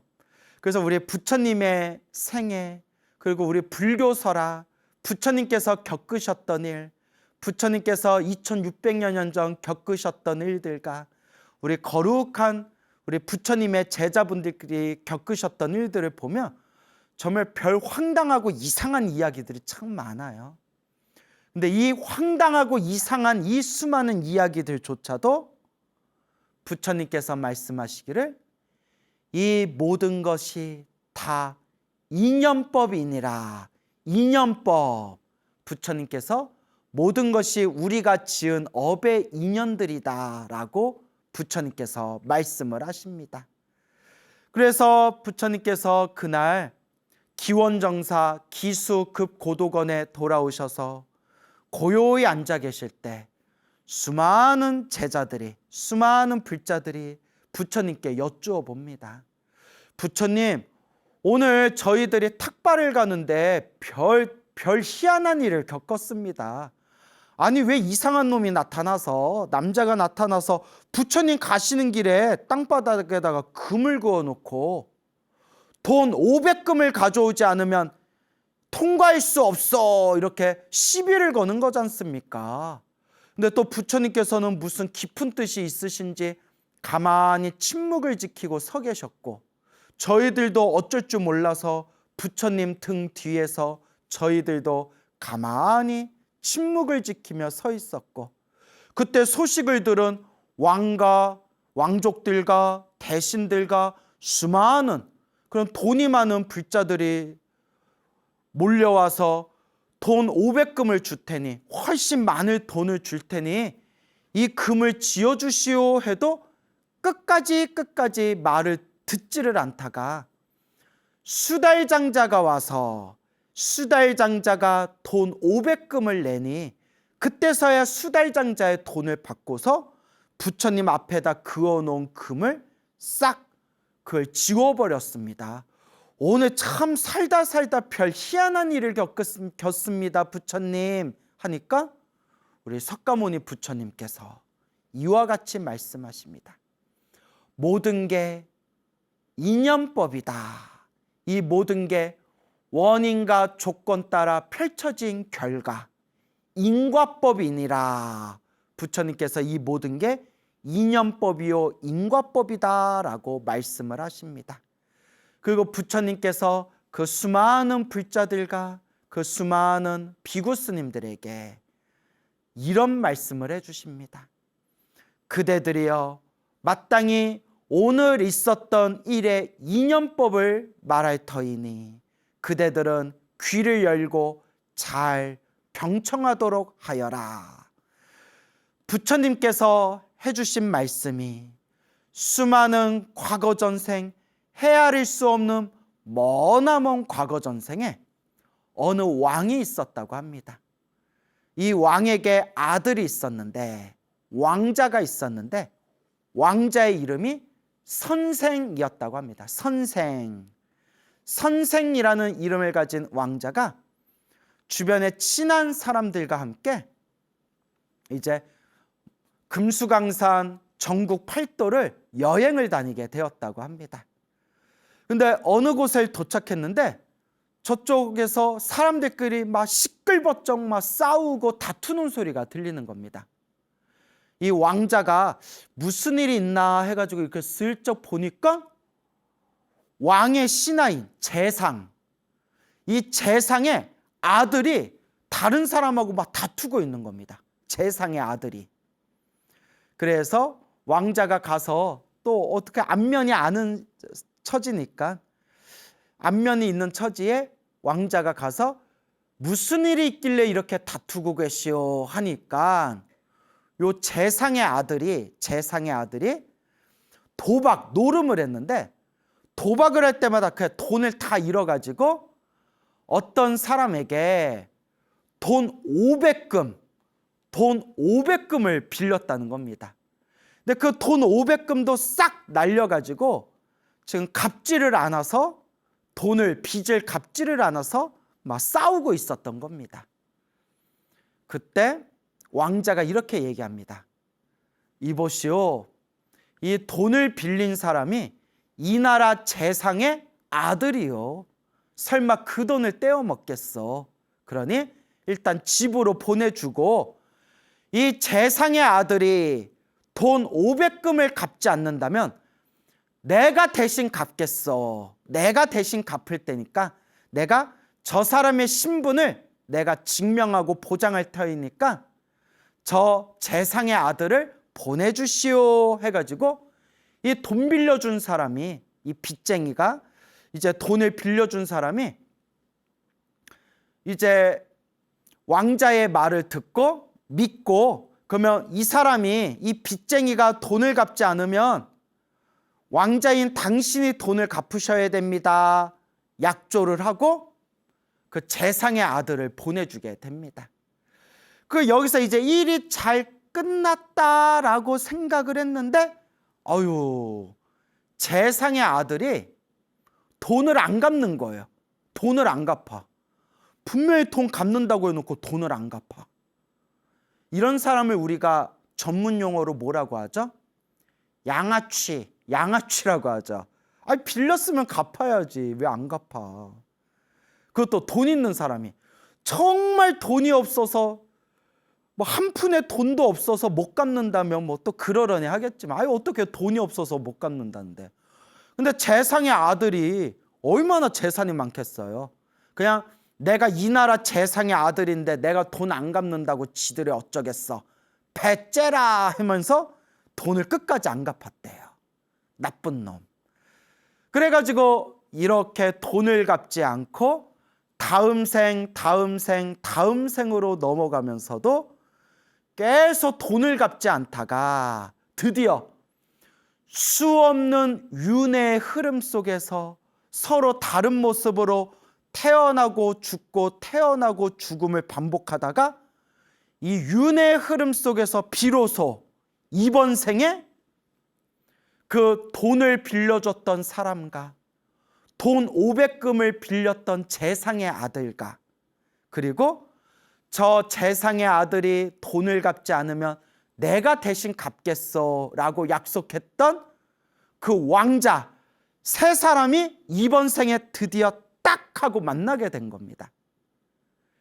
그러면서 부처님께서 이와 같은 머나먼 과거 전생 이야기를 해주시면서 하시는 말씀이, 오늘 부처님이 탁발하길 위해서 길을 걷다가 땅 한복판에 금을 싹 그어놓고 선을 그어놓고 돈 500금을 주지 않으면 여기를 통과할 수 없어 하고 시비를 걸었던 그 시비 걸던 남자가 그 과거 전생에 돈 500금을 빌려줬던 바로 그 사람이었다는 거예요. 돈 500금을 빌려줘 놓고 끝내 받지 못했던 그 사람이 부처님 가시는 길에 선을 쫙 그어 놓고 돈 500금을 주지 않으면 통과할 수 없어. 그리고 금을 그어 놓고 부처님께서 그 금을 넘지 않고 부처님께서 가만히 침묵을 지키며 서 계셨잖아요.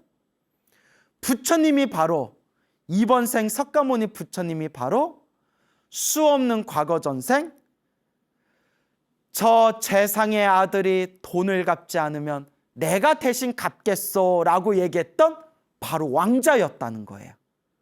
석가모니 부처님의 머나먼 과거 전생이 바로 선생이라는 이름을 가진 왕자였다는 거예요.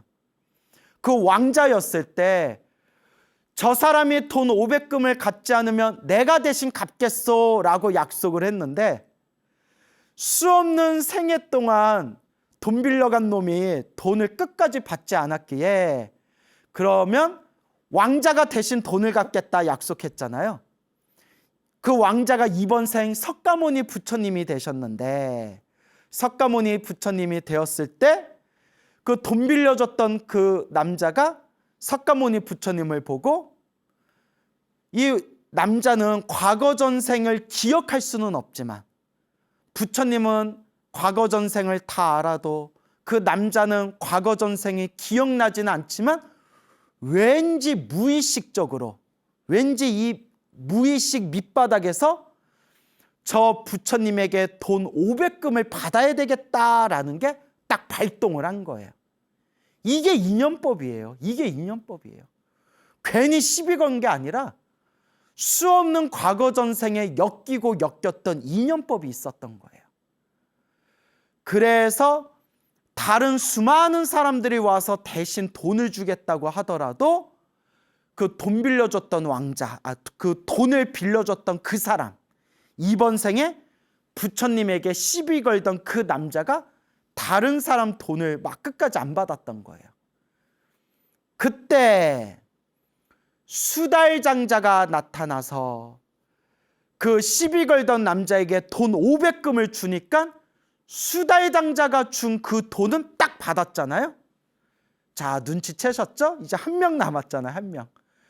그 돈 500금을 갖다 준 그 수달장자가 바로 그 머나먼 과거 전생에 돈 500금을 빌렸던 재상의 아들이었던 겁니다. 그래서 이번 생에 드디어 그 세 사람이 딱 만나가지고 이번 생 서로의 빚을 깔끔하게 다 갚게 된 겁니다. 부처님께서 물론 그 시비 걸던 남자가 부처님 앞에서 선을 쫙 그었을 때 부처님이 돌아가셔도 되고 신통력으로 뛰어넘어가셔도 되지만 부처님이 그 순간 그 과거 전생에 서로 엮이고 엮였던 과거 전생 업의 인연을 다 꿰뚫어 보시고 이 사람이 과거 전생에 돈 500금을 받지 못하면 내가 대신 갚아주겠다 머나먼 과거 전생에 약속했는데 그 약속을 지켜야 될 때가 왔구나. 이걸 다 꿰뚫어 보셨기 때문에 부처님께서 그 그어놓은 선 앞에서 묵묵히 침묵을 지키고 서 계셨던 겁니다. 부처님은 다 알고 계시니까. 그래서 정리를 해보자면 수없는 과거 전생 석가모니 부처님이 왕자였을 때 수많은 과거 전생에 선생이라는 왕자로 있었을 때 그때 여행을 가다가 도박을 하다가 돈 500금을 빌린 재상의 아들이 돈 빌려준 사람과 다투고 있었을 때 나를 믿고 저 재상의 아들을 집으로 보내주시오. 저 재상의 아들이 돈을 갚지 않으면 내가 그 돈 500금을 대신 갚겠소 라고 약속을 했기 때문에 그 재상의 아들은 끝내 이번 생에 돈을 갚지 않았고, 돈을 갚지 않았던 업의 인연과 재상의 아들이 돈을 갚지 않으면 내가 대신 갚겠소라고 했던 그 선생이라는 왕자의 서로 업의 인연이 엮이고 엮여서 이번 생 석가모니 부처님 앞에서 이와 같은 희한한 일들이 펼쳐지게 되었던 것입니다. 와, 세상에 공짜는 없습니다, 여러분. 세상에 절대 공짜는 없습니다. 서로가 서로 업의 인연과 업의 인연이 서로가 서로 엮이고 엮여서 이와 같은 업의 인연법이 펼쳐지게 된 것입니다. 세상에 공짜는 없구나 라는 것을 우리가 명심하셔야 됩니다. 제가 이 이야기를 보면서 문득 이런 생각이 들더라고요. 돈 500금을 빌려가지고 이번 생에 결국 돈 500금을 받아놨잖아요. 대충 금리라든가 이자 뭐 그런 거 따지면 돈 500금 더 받아야 되지 않나? 라는 생각이 들더라고요. 수없는 억겁의 과거 전생에서부터 지금까지 돈을 안 갚고 그 부채가 늘어나고 요새 금리도 엄청 뛰었다는데, 그래서 돈 500금, 수많은 과거 전생에 돈 500금을 빌려줘 놓고 이번 생에 돈 500금만 받으면 이거 손해 아닌가? 라고 그냥 저 혼자 우스개로 그렇게 생각을 했습니다. 그래서 여러분, 옛날 옛적부터 큰 스님들이 이런 말씀을 하셨어요. 우리 중생들이 이 윤회의 세상에서 서로 만나고 헤어지고 만나고 헤어짐을 반복할 때 이번 생 만나는 모든 인연들이 빚을 갚기 위해 만났거나 빚을 받기 위해 만났다. 우리 중생들의 만남과 헤어짐, 서로 모든 인연들이 다 빚으로 만난 거래요. 빚을 받으려고 만난 것도 있고 빚을 갚으려고 만난 것도 있대요. 그래서 세상은 공짜가 없답니다. 서로가 서로 업의 인연에 의해서 서로가 서로 펼쳐지게 된 것입니다. 요새 뉴스에 보니까 우리나라 사기 범죄가 굉장히 심각하더라고요. 실제로 세계 각 범죄를 분석한 그 통계에 보면 우리나라가 압도적으로 사기 범죄 1위래요. 한국인이 머리 좋다 하더니 그 좋은 머리로 못된 데에다 쓰나 봐요. 사기 범죄 1위, 사기 공화국이라고 불리우는 데가 바로 우리 대한민국이래요.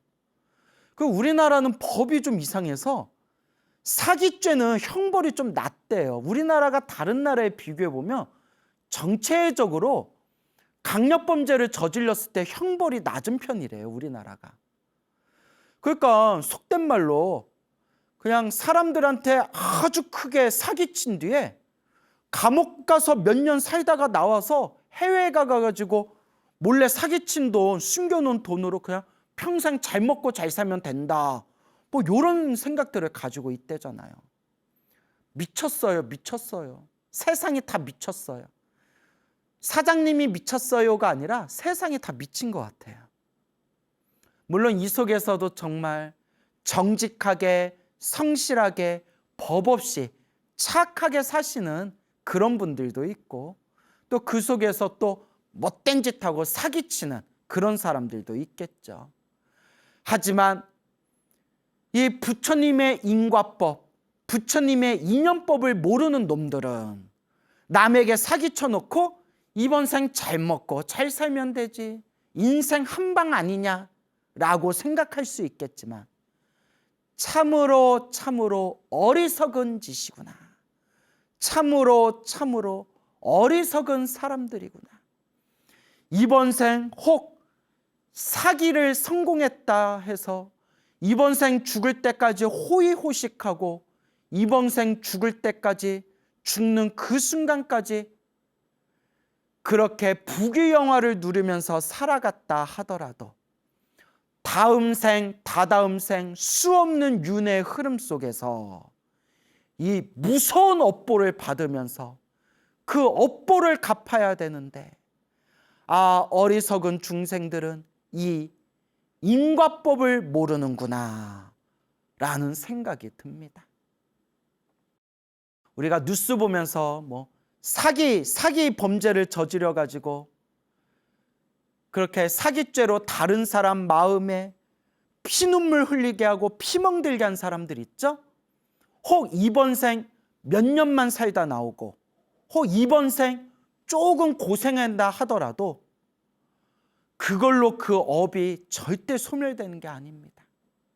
그 빚을 그 수많은 사람들 눈에 피눈물 흘리게 하고 그 수많은 사람들 가슴에 피멍을 들게 했던 그 수없는 그 한이 맺힌 그 업보를 윤회의 흐름 속에서 갚고 갚아야 됩니다.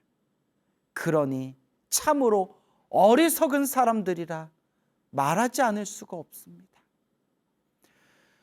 부처님 법을 닦는 우리 불자들은 세상에 공짜가 없구나.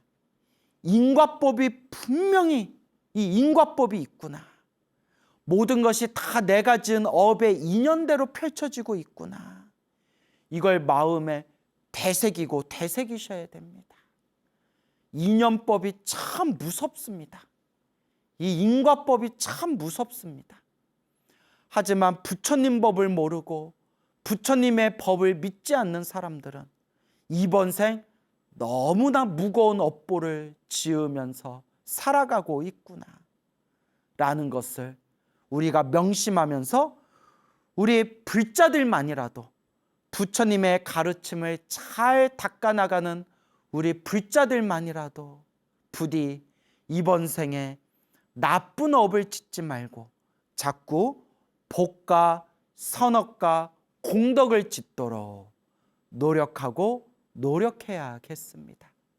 명심하고 명심해야겠습니다. 옛적에 몇십 년 전에 그 우화라는 큰 스님이 계셨어요. 우화 스님, 우화라는 어른 스님이 계셨는데 우리 선배 어른 스님들께서는 다 아시는 그런 아주 천진도인, 하도 성품이 순진하고 순박하고 천진난만하셔서 천진도인이라고 불렸던 우화라는 스님이 계셨어요. 몇십 년 전에. 그 우화라는 스님이 계셨는데 우화 스님께서 그 신도들의 시준물이 참으로 귀하고 소중하다, 시준물을 함부로 쓰면 안 된다 해가지고 신도님들이 주신 그 시준물을 잘 모아서 정말 인색하다는 소리를 들을 정도로 정말 아껴 쓰고 아껴 쓰셨대요. 정말 당신도 다 떨어진 옷에 구멍난 양말에 정말 절에 꼭 필요한 데만 아껴 쓰고 아껴 쓰면서 신도들이 올린 시준물을 아주 소중하게 아껴 쓰시는 그런 스님이셨다고 합니다.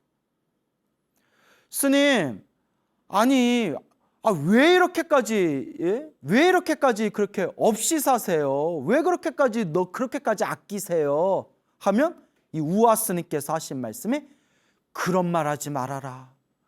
신도들이 피땀 흘려서 올린 이 시준물을 함부로 쓰면 다음 생, 다다음 생 소로 태어나서 신도들한테 이 시준물 다 갚을 때까지 소로 태어나서 갚아야 된다. 그런 말 하지 말아라 라는 말씀을 하셨대요. 우와, 그 옛날 큰 스님들은 이렇게 인과법을 무섭게 여기셨어요. 그 인과법을 신도들이 피땀 흘려서 올린 이 시준물을 함부로 쓰면 수없는 생 동안 소로 태어나가지고 이 시준물을 갚아야 되는데 무섭지 않겠느냐. 무섭다. 소로 태어나서 갚아야 된대요. 그러니까 저도 본명 광우잖아요. 광우. 예, 근데 우자가 소자는 아니에요. 우자가 한 말이고. 그러면서 정말 그 시중물을, 신도들의 시주를 아껴 쓰던 스님이 있었는데, 그렇게 스님들이 와가지고, 스님, 제가 뭐 돈이 필요하니까 좀 주십시오, 뭐 약값이 필요하니까 좀 주십시오, 옷값이 필요하니까 좀 주십시오 하면, 그렇게 그게 아까우셔서 잘 안 주시고, 주셔도 조금 주셨대요. 조금 주셨대요. 그런데 모 스님이 있었는데, 그 모 스님은 우아스님한테 그렇게 돈을 잘 받아왔대요. 우아스님한테 갔다 하면 그렇게 돈을 잘 받아오니까 다른 스님들이 깜짝 놀라서, 야, 우아스님이 그렇게 아끼고 그렇게 인색하신 분인데 너는 어떻게 그렇게 돈을 잘 받아오냐 하니까 딱 하는 얘기가, 야, 스님 저 돈 좀 주세요 라고 하면 안 주시는데, 요렇게 얘기하면 아낌없이 퍼주신다. 뭐라고 하면 아낌없이 퍼주셔? 잘 들어라. 어른 스님께 가서, 우아 스님께 가서 딱 요렇게 얘기하면 아낌없이 주신다. 뭐라고 하면 되는데, 스님 빌려주세요 라고 하면 아낌없이 주신다. 빌려주세요 하면 턱턱 주신다는 거야. 꼭 갚아야 된다. 이거 신도들이 준 소중한 시중물이니까 너 이거 꼭 갚아야 된다. 그 희한해서 스님들이 가서, 스님 저희도 좀 빌려주세요 하면 턱턱 주시더래요. 나중에 보다 못해서 옆에 어느 제자 스님이 하도 답답해서 우아 스님께 여쭤봤대요. 스님, 스님한테 그 돈 빌려주세요 하고 찾아왔던 그 사람들 얼굴 딱 봐도 안 갚을 사람들인데, 저 사람들 갚을 마음도 없는데 뭘 믿고 그렇게 빌려주세요 스님, 속지 마세요 했더니, 와, 우아 스님이 딱 이렇게 얘기하시더래요. 그런 말 하지 말아라. 빌려갔기 때문에 반드시 갚을 수밖에 없다. 이번 생에 안 갚으면 다음 생에라도, 다다음 생이라도 빌린 거는 반드시 갚을 수밖에 없는 거다. 이게 인과법이다.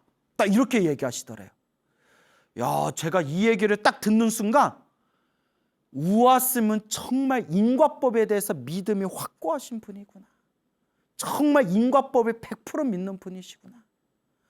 그러니까 우아스님께서 그 아끼고 인색한 게 절대 당신을 위해서 아끼고 인색한 게 하나도 없으셨대요.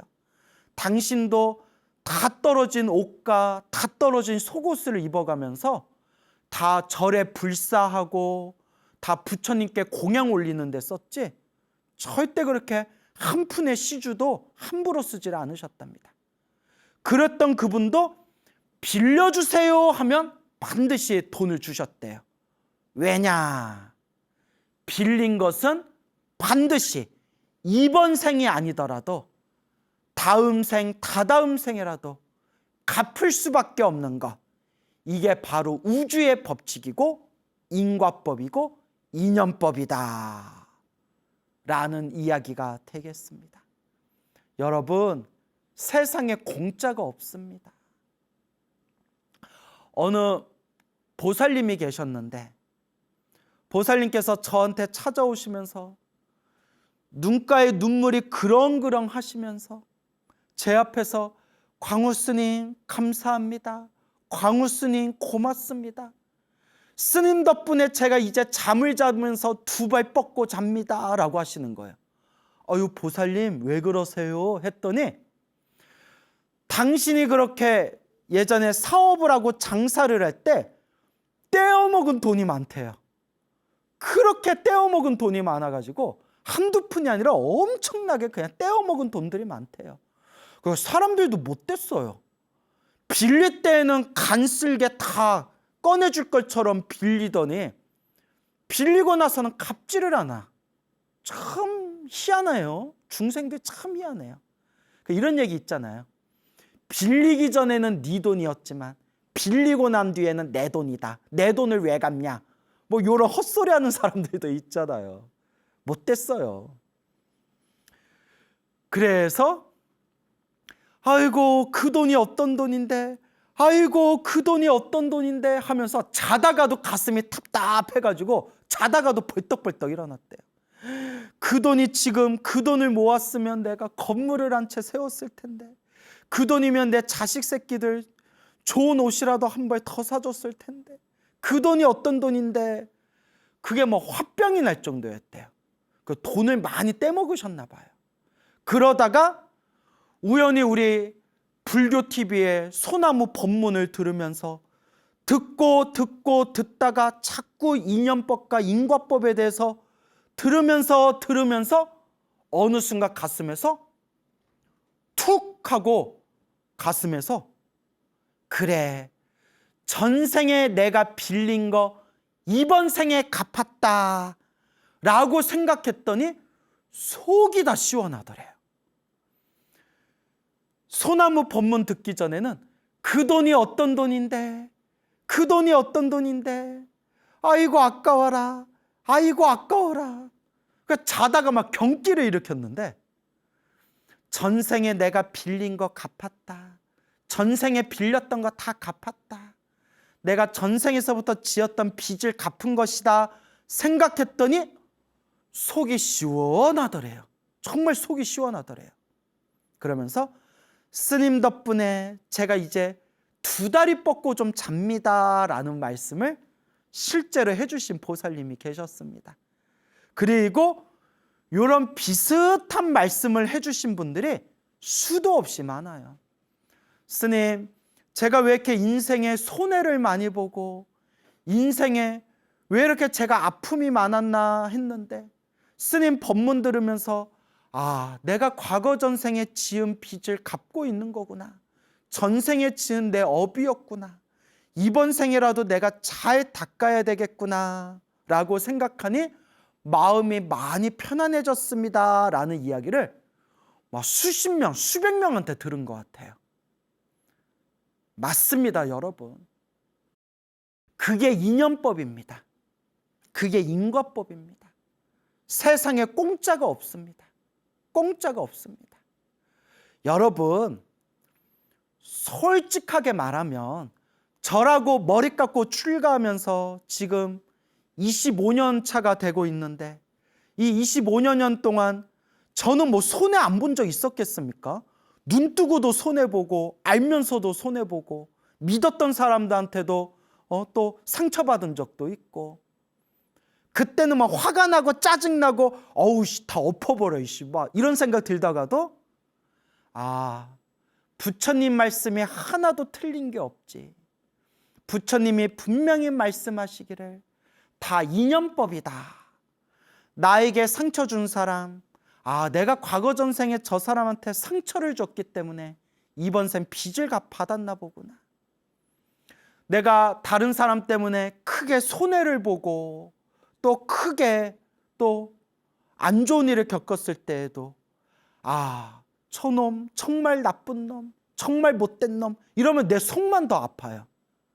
전생에 지은 내 업을 이번 생에 좀 받았나 보구나, 전생에 지은 빚을 이번 생에 좀 갚았나 보구나, 다 내 업이다, 다 내 업이다, 이번 생에 업장소멸하는 것이다 하면 속이 훨씬 편안해져요.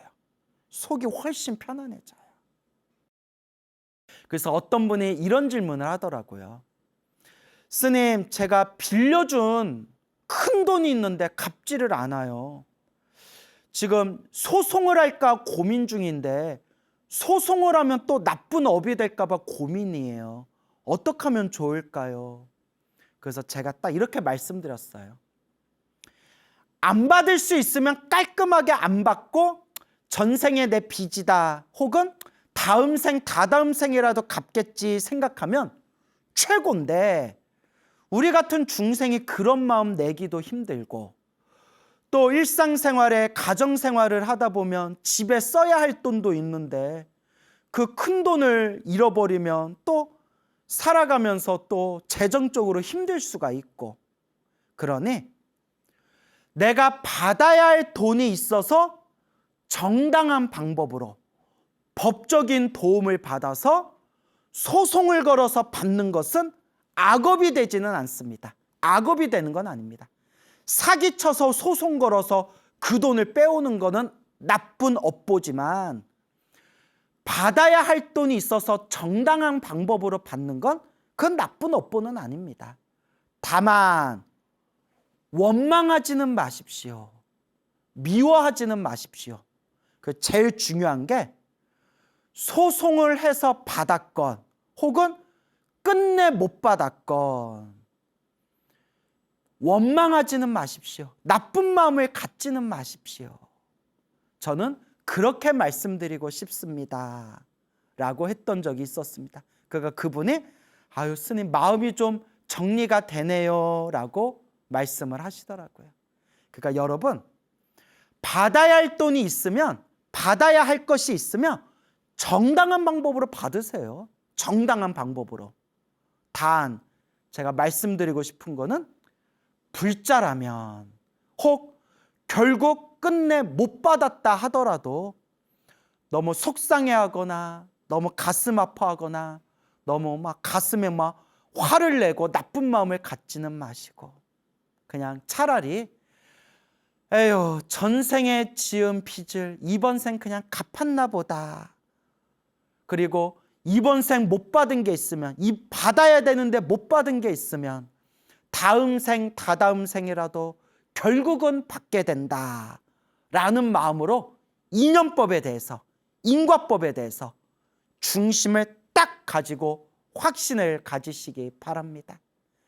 결국 우리 불자들에게 가장 중요한 것은 이번 생 부처님 법을 만났을 때 늘 기도하면서 업장소멸하고 복을 짓고 선업을 짓고 공덕을 닦으면서 내 복의 그릇을 내 복의 창고를 크게 만들고 넓혀야 된다라는 것을 기억하시기 바랍니다. 여러분 행복해지고 싶습니까? 행복한 삶을 창조하고 싶습니까? 복을 지으십시오. 선업을 지으십시오. 공덕을 쌓으십시오. 복과 선업과 공덕의 힘이 여러분들을 진정한 행복의 길로 이끌어 줄 것입니다. 여러분 성불하십시오.